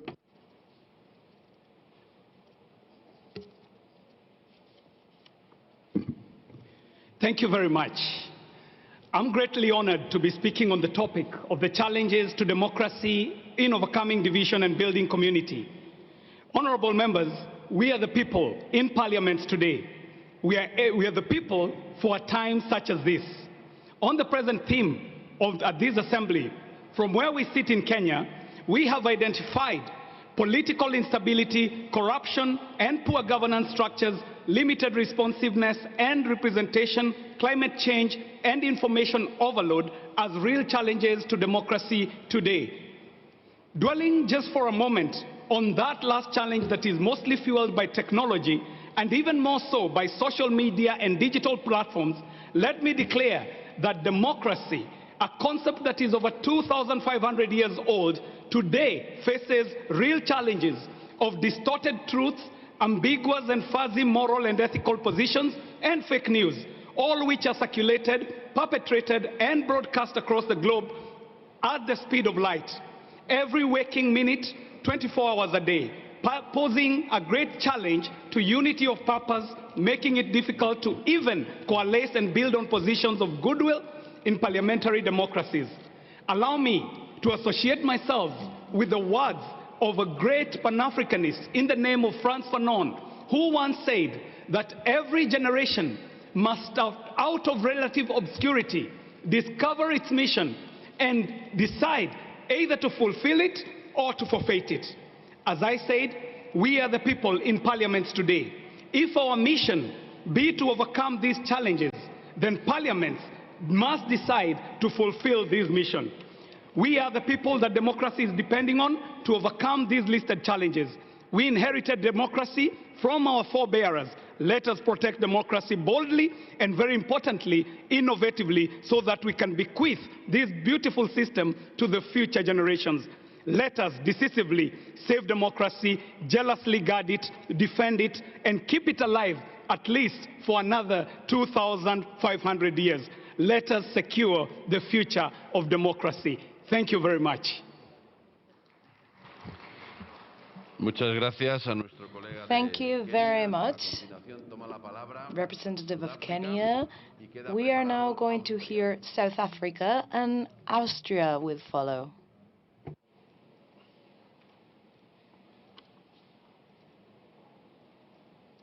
Thank you, Mr. President. The Secretary of the IPU, delegates, all protocol observed. The future of each nation lies very much in the hands of its youth, and the successful transfer of skills and knowledge from the older generation to the future generation. A nation without an active youth is a dead nation. It is worth noting that the majority of the IPU members states, in particular those from African continent, are regarded as young continents due to the young age of its population. However, the young people are at the receiving end of unemployment, scourge of disease, gender-based violence, instability, conflict, and wars. In this regard, the interests of young people are not addressed, and young people are left behind in the decision-making that has bearing impact on the future of its countries. Now, as I said, I greeted you all in the name of also my president, President Cyril Ramaphosa. Over the years, the IPU has been calling on parliamentarians to establish young parliamentarian caucuses in respective of parliaments aimed at pushing, championing, and advocating for youth issues, as well as to ensure that government programs are youth-orientated. Only 16% of parliamentarians have a caucus of young MPs. The resolution of the 2010 Inter-Parliamentary Union, the IPU on youth participation in democracy, have paved the way for the establishment of the IPU Forum for Young Parliamentarians in 2013. Since then, there has been an improvement to achieve the objective of that resolution, namely to boost the participation of young people in parliament and to help ensure young MPs MPs play a full part in the work of Parliament. Research shows us that the progress is very slow. The IPU attributes young people's underrepresentations in Parliament to, amongst others, the higher minimum age is required to run for office, fewer young people joining political parties, possibly due to alienation from formal politics and finances, and the tendency of political parties to go for parliamentary candidates with prior political experience. Globally, of the African continent, and in South Africa in particular, the youth remains underrepresented in political decision-making bodies, including in parliaments.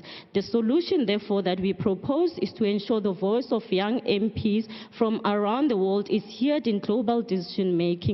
More action is necessary in the domestic jurisdictions of the members of the IPU to ensure participation of youth in parliament. Youth quotas based on reserved seats appear very effective, sometimes exceeding their original targets. Legislative quotas are also effective, but party quotas have mixed success.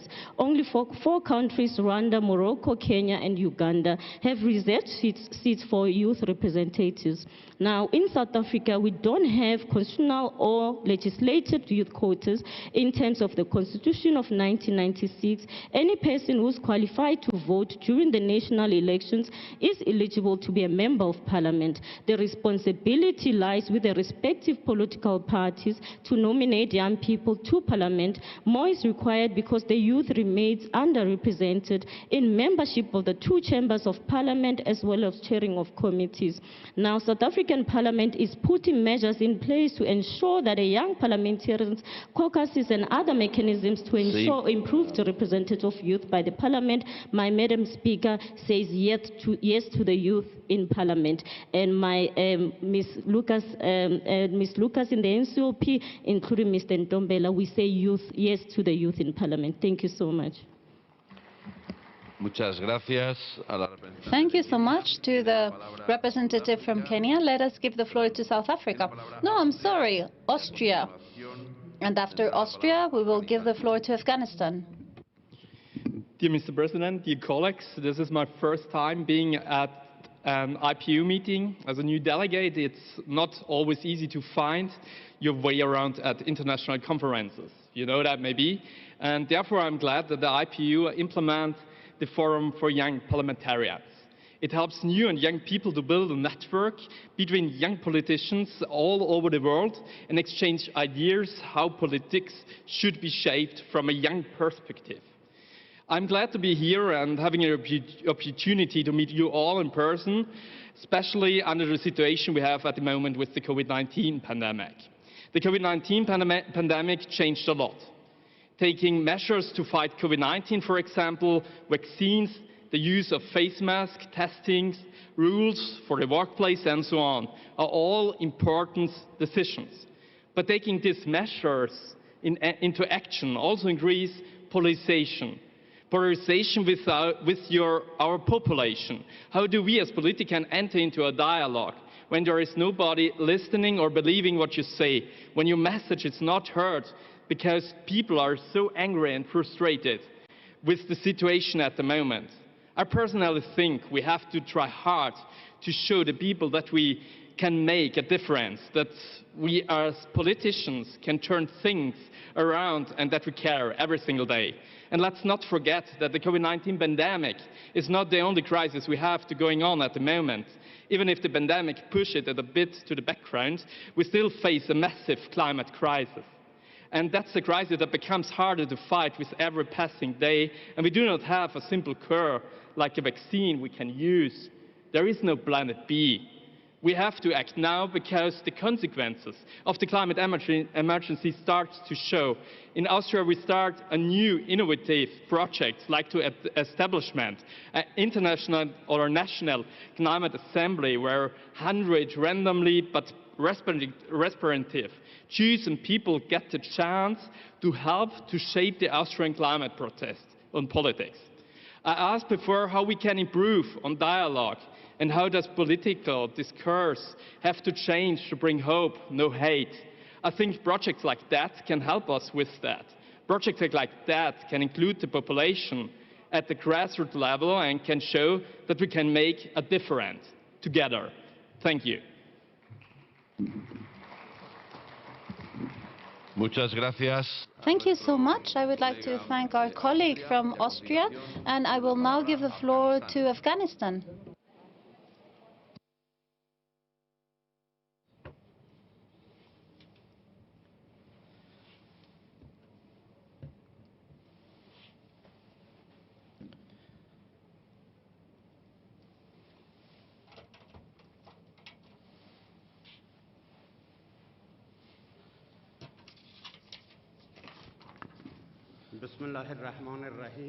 In the name of Allah, the Merciful, the Mightiest. Mr. President, ladies and gentlemen, dear participants, I declare on behalf of the Parliament of Afghanistan that democracy is one of the pillars of our society and the protector of human freedoms has faded, and the decay of civil liberties and human rights is upon us. Every day, the people of Afghanistan are suffering, and there are clear violations of human rights, fundamental civil rights, restrictions of freedom, and deprivation of education for girls. And the United Nations now considers more than 90% of Afghanistan population below the poverty line. Excellency, Mr. President, esteemed participants, ladies and gentlemen, we witnessed 2 years of peace talks between representatives of the United States, the Taliban, and the Afghan government in Qatar. During this time, I and other politicians repeatedly shared our views with the leadership of the then government about the need for a tangible outcome to the peace talks, the importance of preserving the gains of the past 20 years, and the Republican system. All our views, however, fell on deaf ears. In my meetings and discussions with the speakers of other parliaments, ambassadors, diplomats, and officials of international organizations, I emphasized how discriminatory policies or organized corruption among government leadership were negatively impacting the peace process. Afghanistan's 17th parliament under my leadership was stronger, younger, more educated, and had more female participation. In enhancing our institutions and developing our capacity for state building, we all made major efforts to consolidate our democracy. Because of this, the Afghan parliament had enormous popular support and legitimacy among the Afghan people, and it still does. The Afghan people and the international community had high hopes for the outcome of the peace talks and were eagerly waiting for an official announcement to end the war and establish a power-sharing government. However, our international allies decided to withdraw their forces. This decision caused the Republican system to collapse and allowed the Taliban to seize power.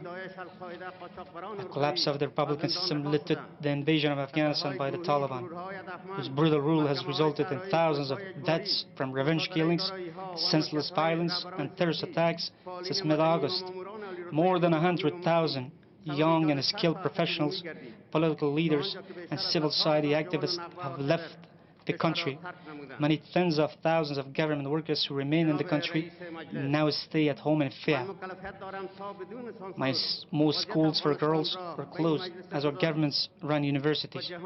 The country's defense and security institutions have been dismantled, and thousands of ISIS prisoners and violent criminals have been released from prison. Mr. President, as the elected Speaker of the Afghan Parliament, I have a duty to present this uncensored truth about the situation within Afghanistan to this very important conference and to the attention of the nations of the world. In Afghanistan, the current constitution and hundreds of other laws have been repealed or usurped. All obligation of the Republican government to international conventions, the Universal Declaration of Human Rights, and the Charter of United Nations have been revoked. There are no courts, representative bodies of any sort, and no parliament.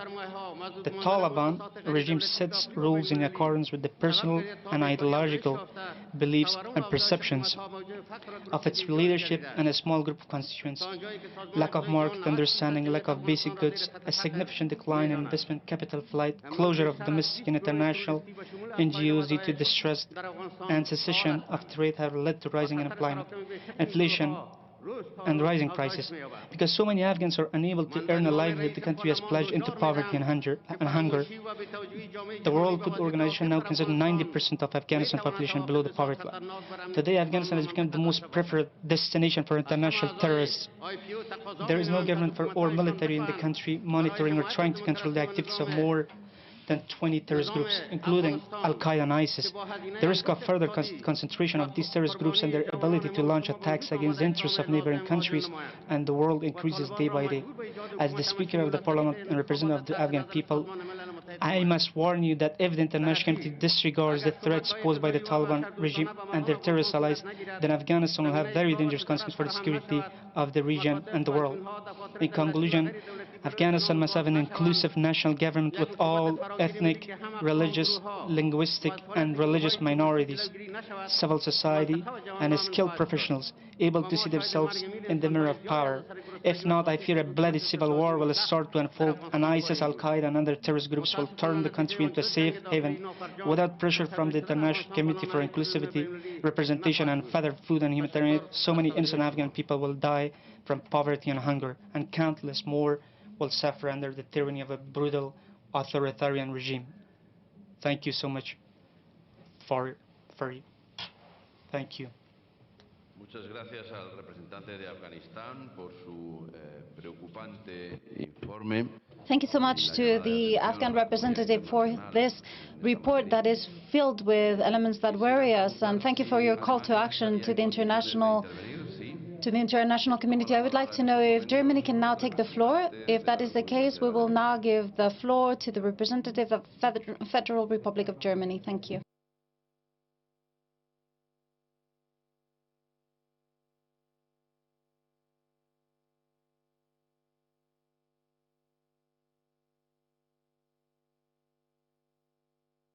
Dear Mr. Chairman, dear colleagues, sorry I just arrived late because I thought it would be at the afternoon. But now, distinguished colleagues, ladies and gentlemen, depictions of sexual exploitation and abuse of children on the internet are a serious issue.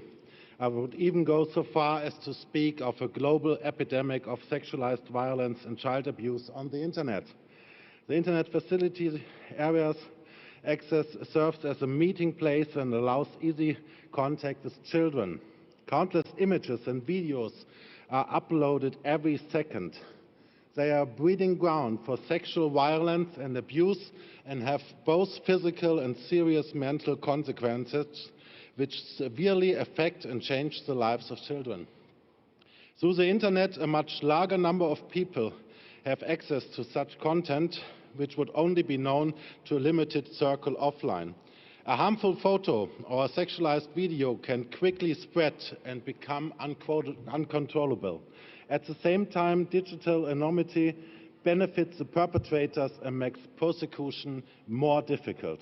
In order to tackle these problems, a global and comprehensive approach is needed. This requires, firstly, a stronger and more harmonized legal framework in all member parliaments. Secondly, member state parliaments need to introduce legislation that criminalizes the production, distribution, purchase, and possession of child sexual exploitation content on the internet. Thirdly, member state parliaments must strengthen global law enforcement cooperation through the exchange of relevant information.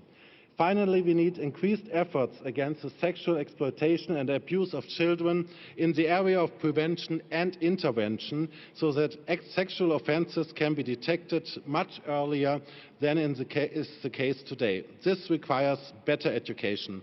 Ladies and gentlemen, it's our shared responsibility to protect the most vulnerable members of our society and nations and establish a culture of vigilance in order to fight sexualized violence on the internet. Thank you very much for your attention.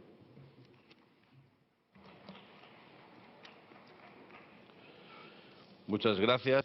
Thank you so much. I would like to thank the German representative for his words, and no other delegation has asked for the floor, at least not, I don't have them in my list. It is noon and 49 minutes. If there are no other delegations wishing to take the floor, we will close now the debate for the morning session after almost 4 hours since 9 when we began. The Assembly will resume the session, the plenary session, at 3 p.m. so that we may tackle the emergency items. And if there is any delegation at that time who hasn't used the time that should have been given to them, they will have the opportunity to do so at that moment. And as the President of the Assembly, I would like to now thank all the delegations who took the floor. I would like to thank Andre Lord Willis and the staff who have been giving us support with such a level of efficiency. I would like to thank you all, as well as the interpreters who have been doing a wonderful job during the whole morning, and I'm sure they will keep on doing so during the rest of the day. And I wanted to thank you all for being present here today. As a Spaniard, as a president of the Spanish delegation, we are proud and happy to have you here today in Madrid during these days in Spain. We have tried to do everything that was in our power for things to unfold successfully in the organization of this assembly. We had less time than is usually granted to the host country for that to happen, and we hope to have been at the height of your expectations, and we hope that the result of this assembly will be fruitful and that you will also be able to benefit from the hospitality culture and cuisine culture, as well as the openness of Madrid and the Spaniards in general. So thank you all very much, and we'll see you back at 3 p.m.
A mí que no usar palabras, pues.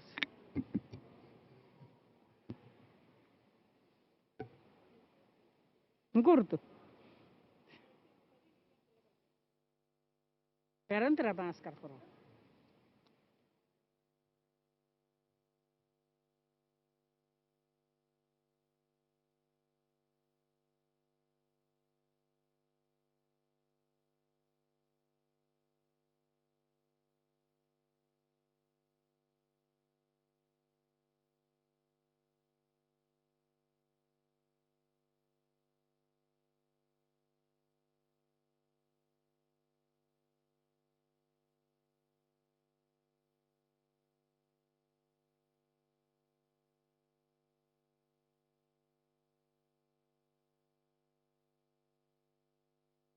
Una firma para adiante.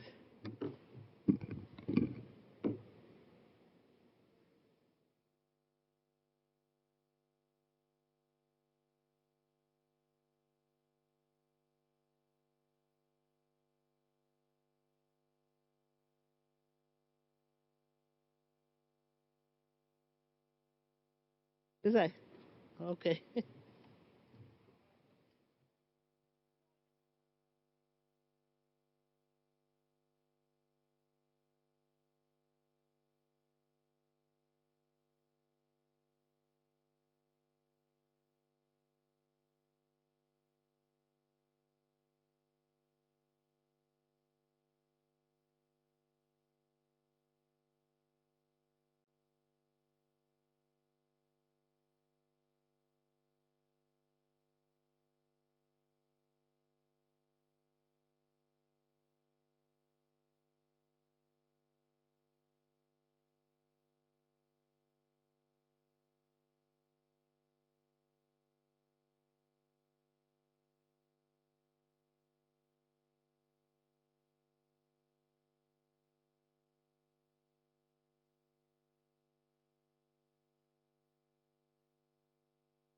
Bata calcazó.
Banakimbia Johnny.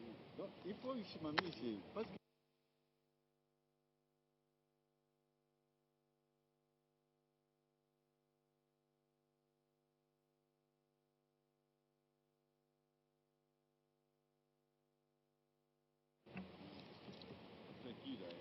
La République démocratique du Congo et notre pays a beaucoup de conséquences. Nous devons d'abord donner ce qui est la possibilité et pour montrer que la RDC n'est pas donnée pour faire ça. C'est la paix.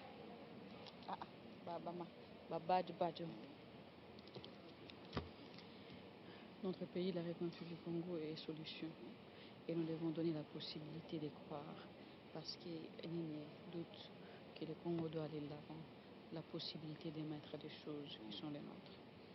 Monsieur le Président, nous devons montrer que le Congo n'est pas libre et n'est pas souhaitable pour donner la possibilité pour ce qui est de prochaines. Il nous revient de montrer que nous allons mettre en place des politiques visant à donner la possibilité. Le Congo est un pays solution. Nous allons garantir à la place du monde que ce sont des choses qui doivent être possibilité de... Oui, c'est ça. Premier Nimami.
Bon, je mets. Bon. Et ça monte avec vos nyumba. Il n'y a personne derrière. Non, c'est oui. Il y en a quelques-uns qui sont. Oui. Merci pour la nous apporter. On va faire en sorte que la République est assez. Et donc, quelle intervention du Congo. L'intervention, parce que on ne va pas abîmer la photo.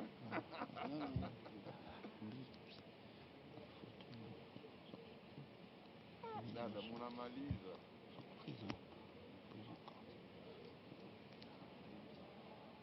Quelle mise en scène, quelle mise en scène, quelle mise en scène.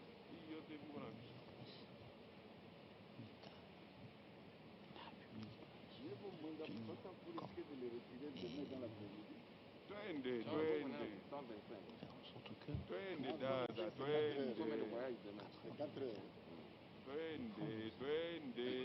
les urgences.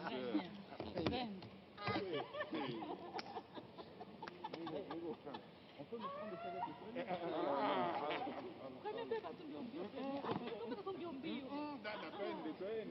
Amenez le téléphone.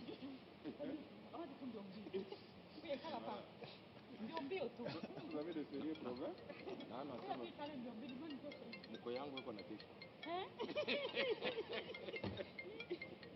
Moi, je ne suis même pas en veste aujourd'hui.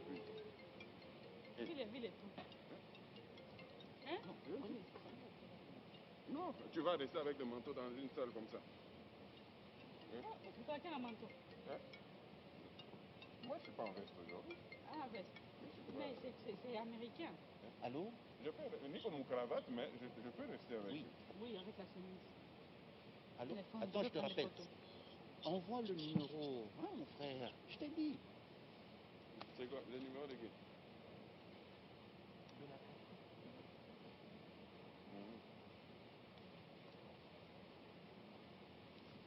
On reste dans le format, américain. Dans le format américain. Hein?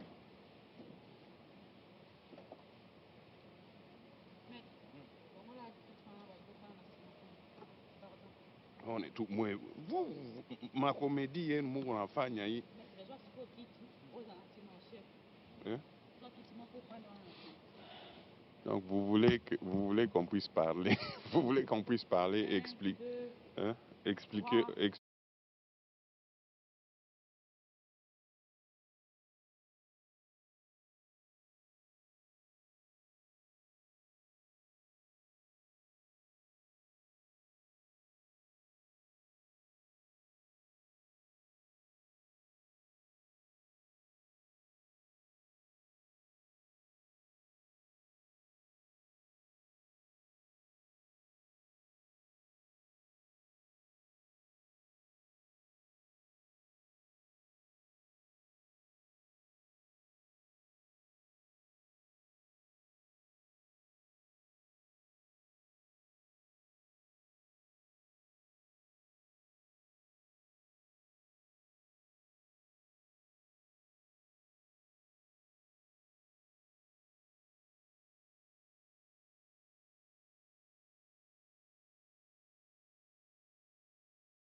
Dear colleagues,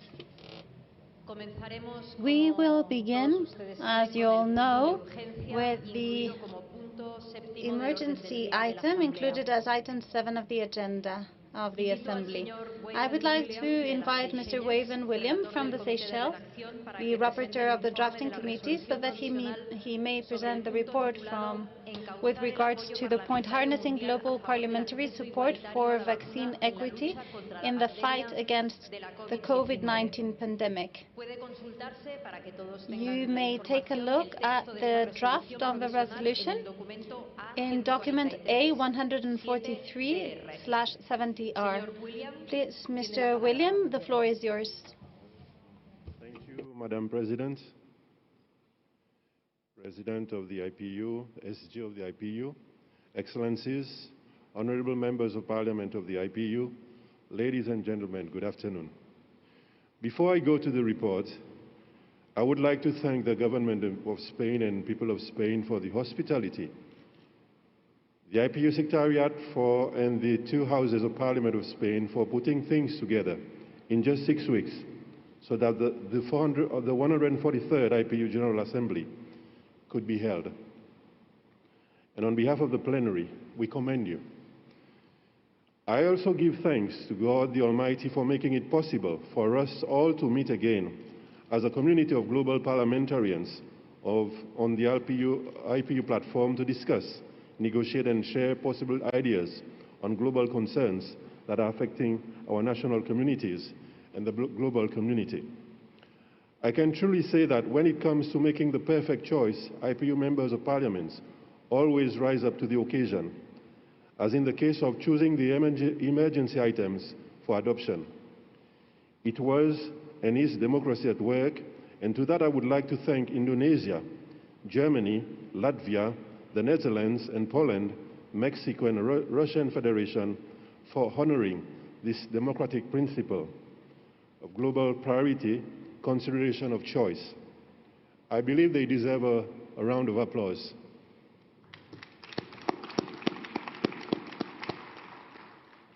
I would also like to thank the Honorable Speaker from Zimbabwe for his guidance and inspiration, honorable members of the Africa Group and legal expert from DRC, the SG from SADC Group, an honorable member from Tanzania who stood his ground even when it was as if all was lost, held on and believing in miracles and that indeed God works in mysterious ways. The outcome proved it. Now back to the purpose of my mission as the designated rapporteur of the drafting committee. The drafting committee met yesterday evening from 2:30 to 6 p.m. to have a draft resolution document ready for consideration. Also to take note is that yesterday morning the plenary debated on the resolution, which saw rich exchanges on real concern amongst the participants. Among the 12 speakers that took the floor, all were unanimous that COVID-19 vaccines equity is a matter of serious concern for all of us. To offer safety to all and ensuring global access to all by eliminating all forms of barriers against achieving global herd immunity. I would like to thank the following countries who formed part of the drafting committee yesterday. They are Tanzania, Russian Federation, Belgium, Saudi Arabia, Uruguay, Zimbabwe, and last but not least, Seychelles. Notably, I would like to thank the chair of the drafting committee from Germany, Honorable Wadpool, who did a fantastic job. Mr. President, Madam President, the result of the drafting committee deliberations is a resolution that reflects the genuine importance that the global parliamentary community gives to vaccine equity. Changing the narrative from no one is safe until everybody is safe to a more convincing, global reassured safety status if we adopt a more collective and comprehensive approach to address the known problems. Among the priorities being the issue of awareness, vaccination campaign for countrywide positive adoption of the vaccination. I hereby submit to the plenary for further debate and enrichment, as there is always room for improvement. I thank you, Madam President.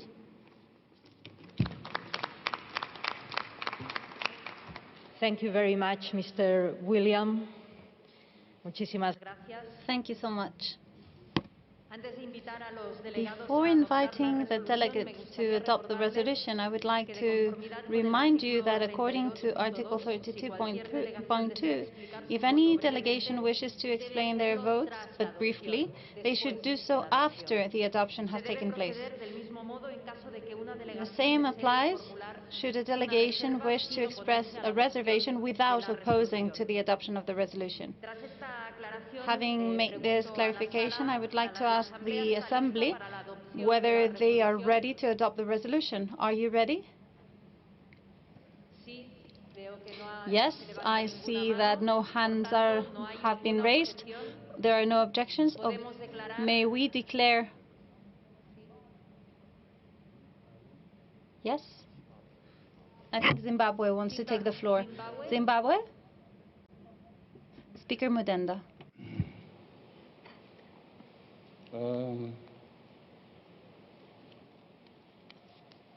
You have the floor. Thank you very much, Madam President. I want to stand guided.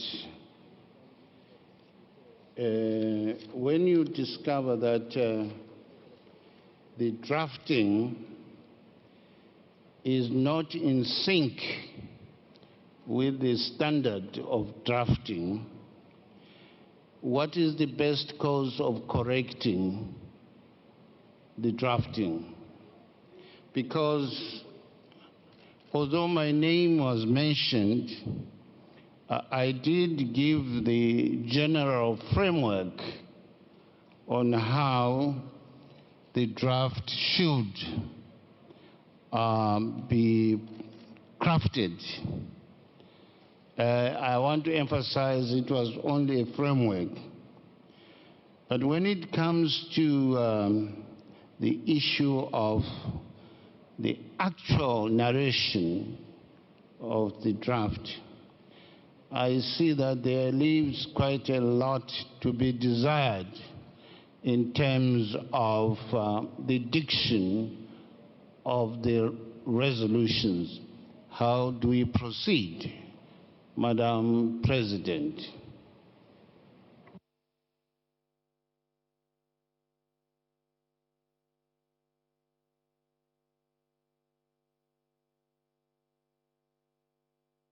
Or do you want me to give areas of concern?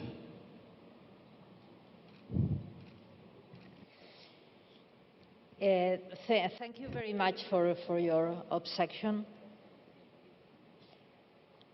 I am going to give the floor to our General Secretary, the General Secretary of the Assembly. Thank you, Madam President. The resolution before you is a draft until it has been adopted, and in principle you are at liberty to amend the proposed amendments to the text. But those amendments cannot have as an effect to change the scope and substance of the resolution. They could do with the language of the resolution, the wording of the resolution, without changing its scope and substance. What normally happens is the resolution is tabled before the Assembly, and if the Assembly feels that it is okay to adopt it, they do adopt. But when it comes to language polishing, this is done in the Secretariat prior to its publication. So normally there is wordsmithing, very limited editing of the text. So maybe Speaker Mudenda may want to clarify whether his comments regard the language or the scope and the substance of the resolution. Then if he can give clarification on that, then we can move ahead. We can provide a more clear response. Thank you very much. Shall I? Muchas gracias. Thank you. Thank you so much, Secretary General. I don't know if Zimbabwe would like to take the floor again to reply? In any case, Uruguay seems... Gracias, Presidenta. Estuvimos trabajando en la jornada de ayer durante muchas horas en llegar al acuerdo de la redacción de este punto.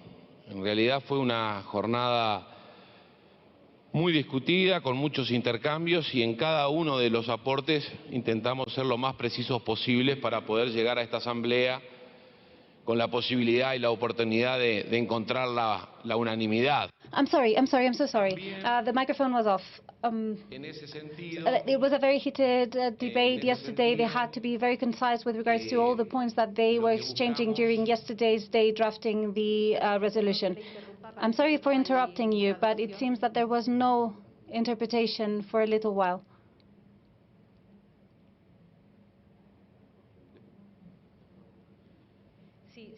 If you could maybe repeat what you said from the beginning of your intervention, we would thank you for it. In Spanish, right? Yes. So, yesterday afternoon, the drafting committee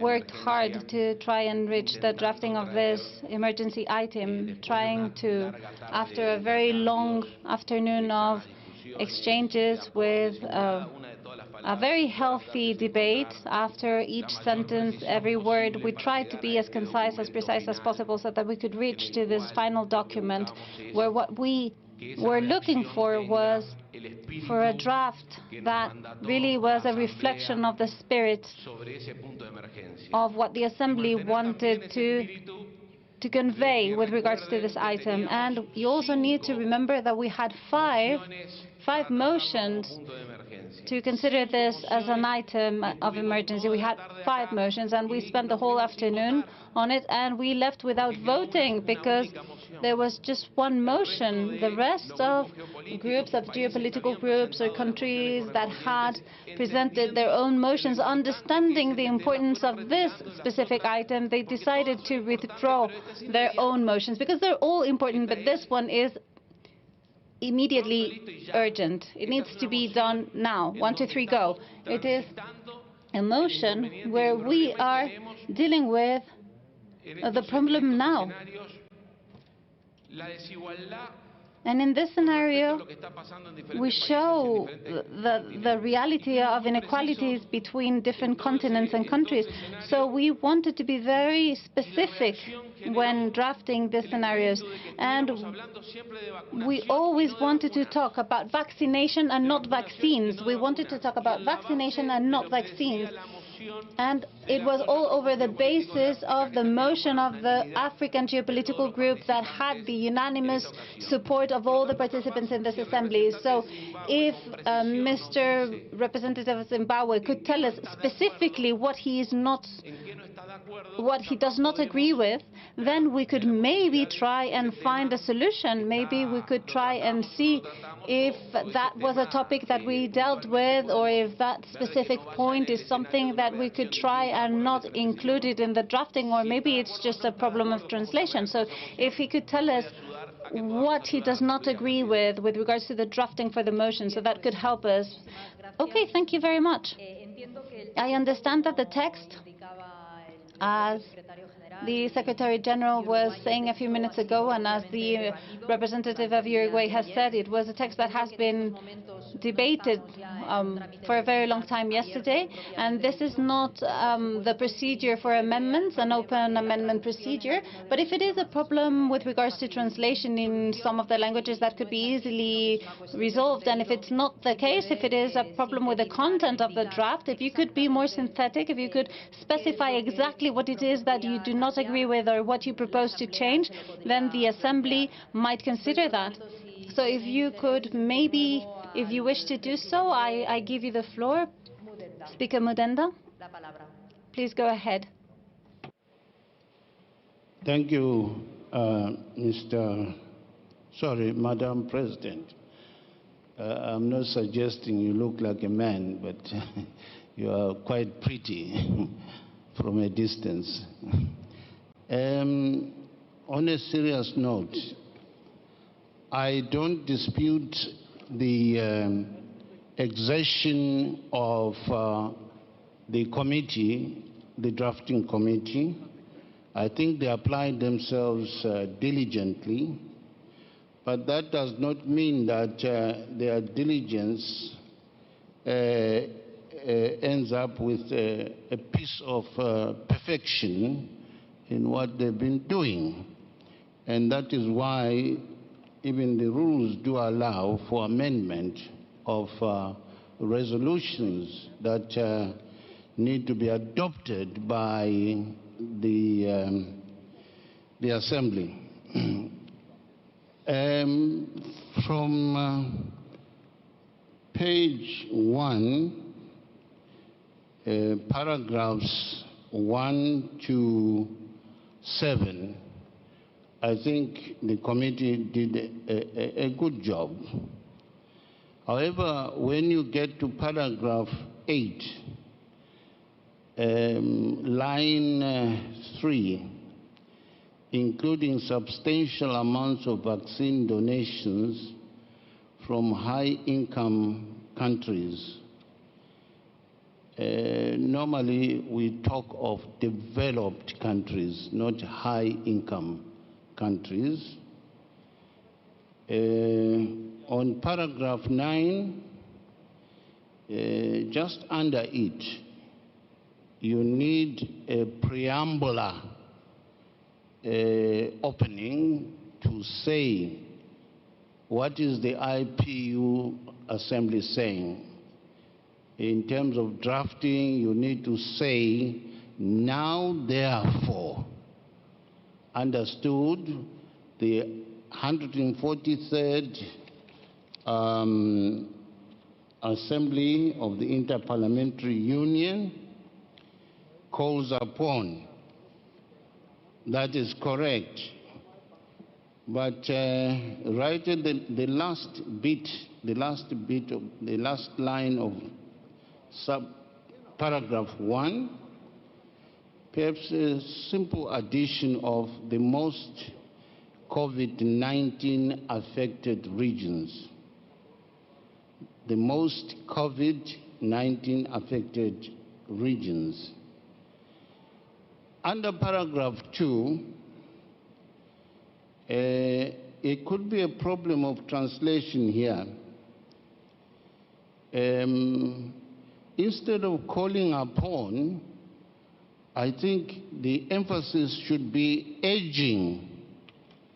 Urges developed countries not simply to recognize, but to observe the criticality of the principle of equity in vaccine distribution and access by less developed countries.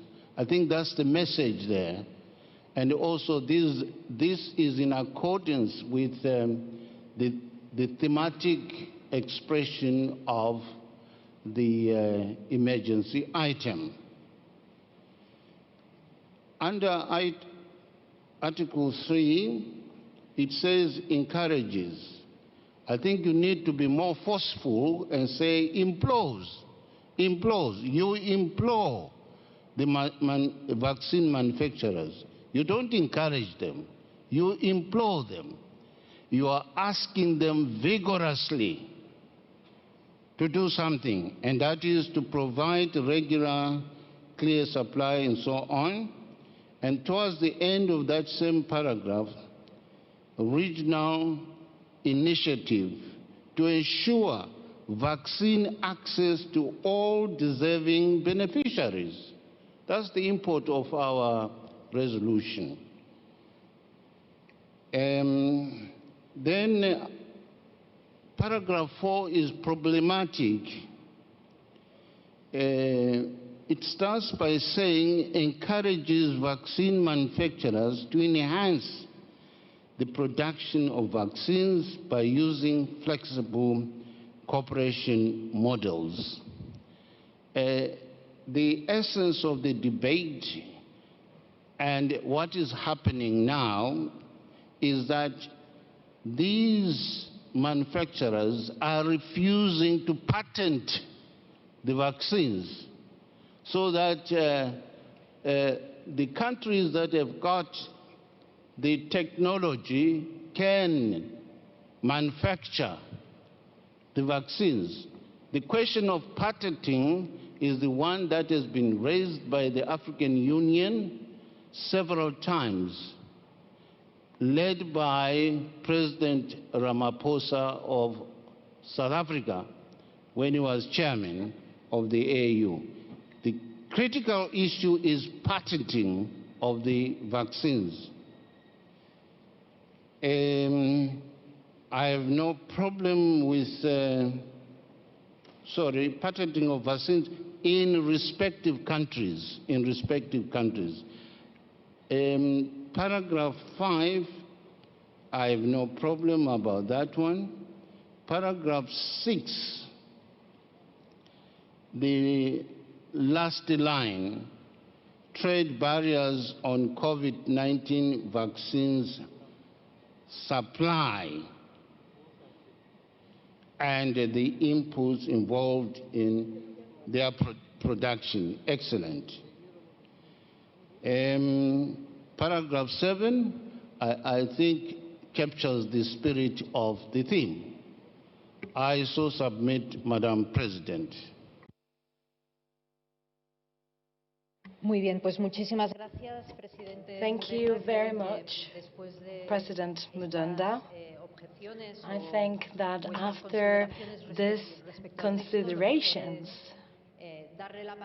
on the text, I think the best would be to give the floor to the speaker, Mr. William, so that he can share his comments about the contributions. Thank you, Madam President. Madam President, I've listened to the Honorable Speaker from Zimbabwe and all his comments and contributions. I don't think I have any problem with it. It can be included. If members of the drafting committee have any issues, I would like them to raise. Thank you.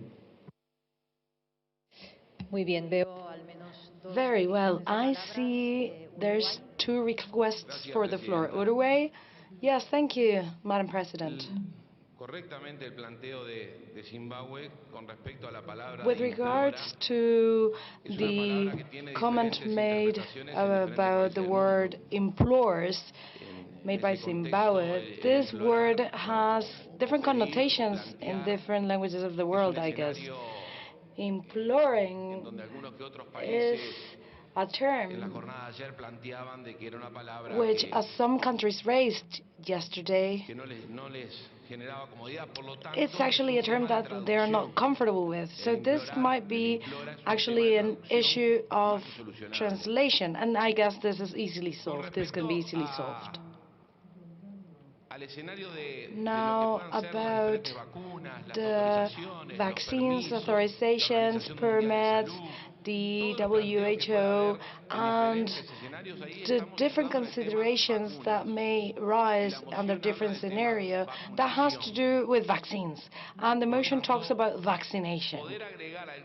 So therefore, adding points with regards to the situation of the vaccine, the brands, and how this is distributed, this may alter the original motion, which has gained the unanimity of this assembly, because then everybody would express different opinions, and then we would be talking about the WHO and their assessments and their approaches, and an endless list of differences could arise, and we would be deviating from the momentum that has brought everybody together, which needs an agile and quick vote today so that we can have full representation here.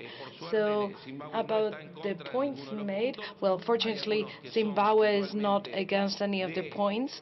Some, I guess, are merely due to translation. issues, but others may result in endless days of arguments, and this is why yesterday we concluded that it's best to talk about vaccination instead of vaccines. Thank you very much, Uruguay. Thank you very much for the contributions. I think the Netherlands was also asking for the floor. Please go ahead.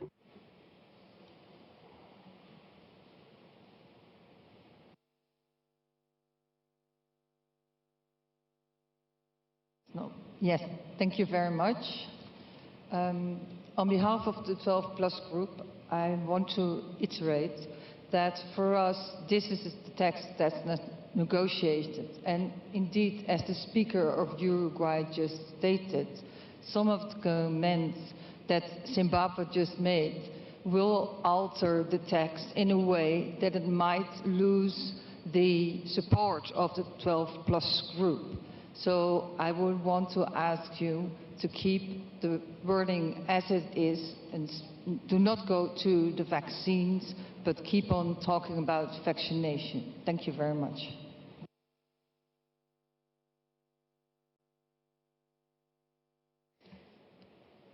Señor Williams. Mr. Williams, would you like to take up this point again?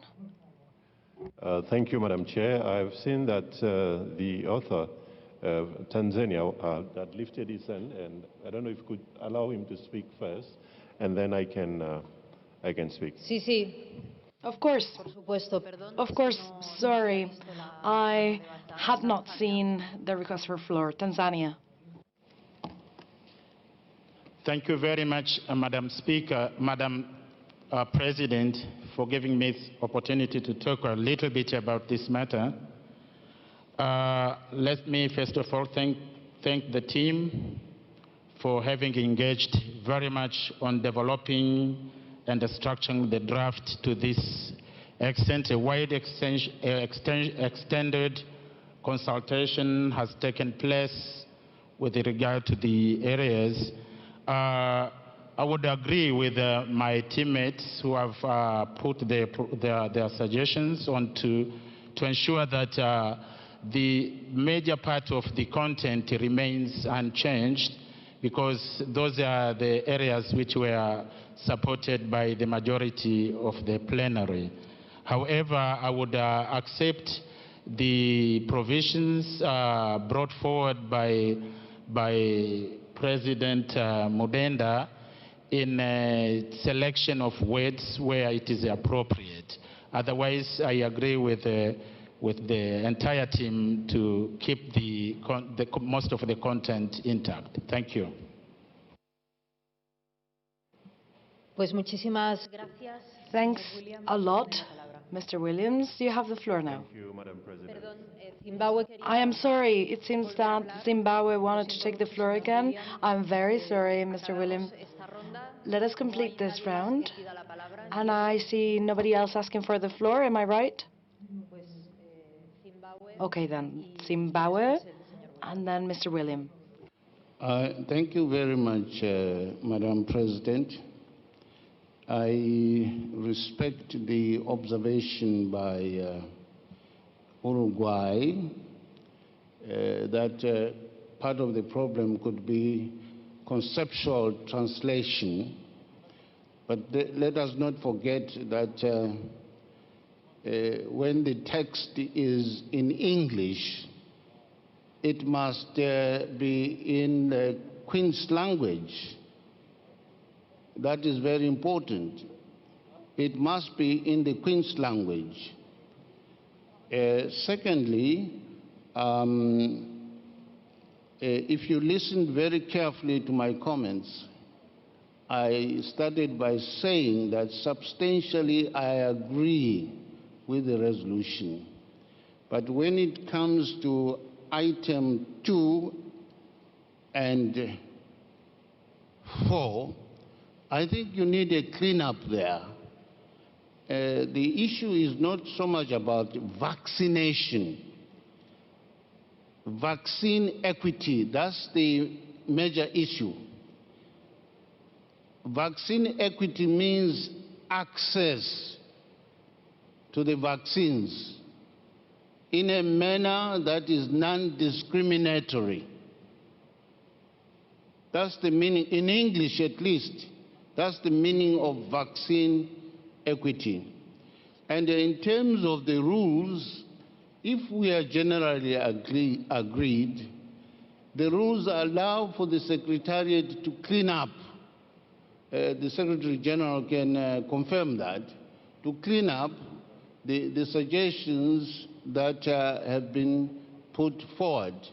So in essence, nothing has been lost. Thank you, Madam President. Muy bien, muchas gracias. Very well.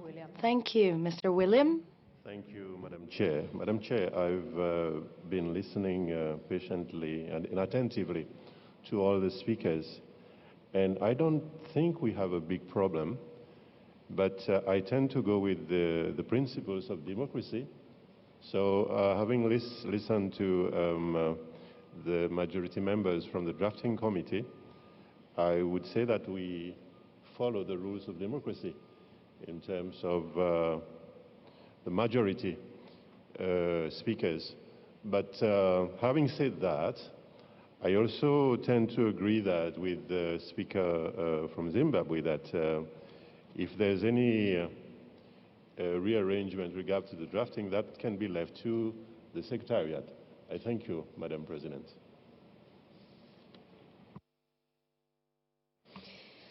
Muy bien, muchas gracias. Entendemos Very well, que el thank texto you. se discutió. We understand that the text was discussed and agreed upon by the drafting committee in its current form.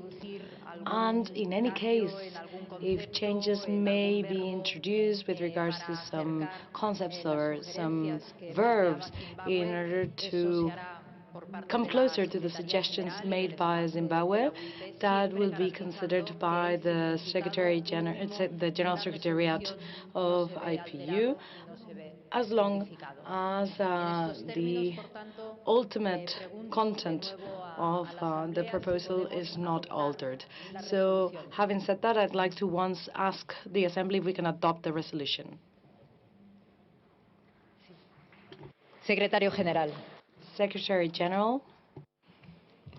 Thank you very much, Madam President. I do not want to prolong the deliberations here. I think that you agreed that according to the rules, amendments can be introduced to the draft resolution until such time as the Assembly adopts that resolution. That is very clear. But also, the rules say that whatever amendments you put forward or sub-amendments may not change the scope or nature of the resolution. So the question for us, at least for it to be clear to the Secretariat, is whether all the proposed amendments by Mr. Mudenda are of a drafting nature and do not change the nature and substance of the resolution. I say this because I heard the representative of the 12+ group raise the issue of, I believe, the substance of the resolution, and she was saying that if the proposals made by Speaker Mudenda, at least some of them are taken into consideration, then they may not receive the support of the 12+ group, because I would imagine in their view they are of a nature as to change the scope of that resolution. So what you have before you is to clarify that those proposals made by Speaker Mudenda are consistent with the provisions of the statutes and rules of the Assembly, and that they are not changing the substance of the resolution. If that is the understanding of this Assembly, then the Secretariat can go ahead after adoption of this resolution to make sure that the language reflects exactly the spirit and letter of the draft resolution, or the title of the draft resolution that you approved yesterday. But we would like for this Assembly to be very clear that whatever decision you are taking does not change the nature and scope of the resolution. Madam President. I'm sorry, I just want to make sure that this is very clear for all of us before you take the final vote on this.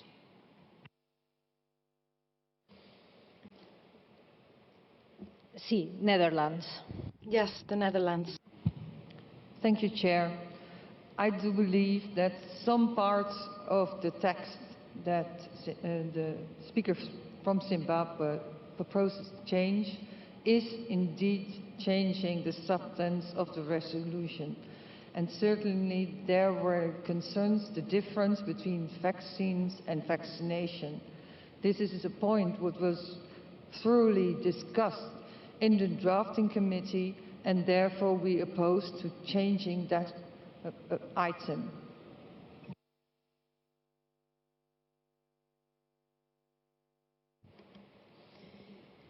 Muy bien, pues con esta aclaración y teniendo en With cuenta, this por tanto, clarification cualquiera de and las modificaciones taking que into se account introduzcan that no any afectarán changes a este introduced punto, a shall esta not cuestión, pues affect cambiaría el sentido this de aspect, la resolución. Vuelvo as it would a change preguntar the a la sense Asamblea of the si resolution. podemos I'd like to adoptar once la resolución. again ask the Assembly if we may adopt the resolution. Muy bien, la resolución, por tanto, The resolution queda is adoptada. hereby adopted. Are there any delegations that would like to clarify their vote, or has everything been covered with the previous discussion? En ese caso, podemos decir que adoptamos la In this resolución case, por unanimidad. we may say that this resolution has been unanimously adopted. Thank you very much, everybody. Queridos y queridas colegas, Dear colleagues, entendemos también, de acuerdo con la información recibida, que la lista de oradores given the respecto information al that we have debate, received sobre el tema general también with se regards agotó, to y por tanto, the todas las list of people delegaciones tuvieron who ocasión wanted to de take fijar part in the sus general discussion posiciones, has por already lo been que exhausted. podríamos Every dar por country has had finalizada the la occasion sesión. of Se raising their levanta la sesión. concerns Muchísimas and gracias. making their comments, so this session may be considered finished. Thank you very much.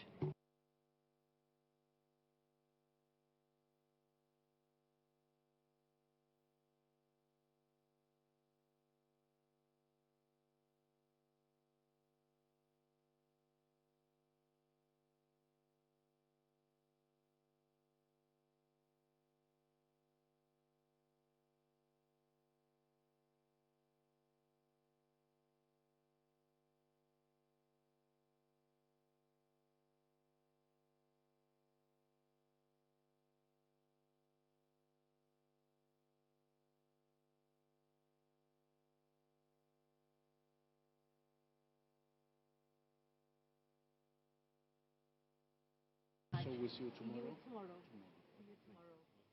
Bye.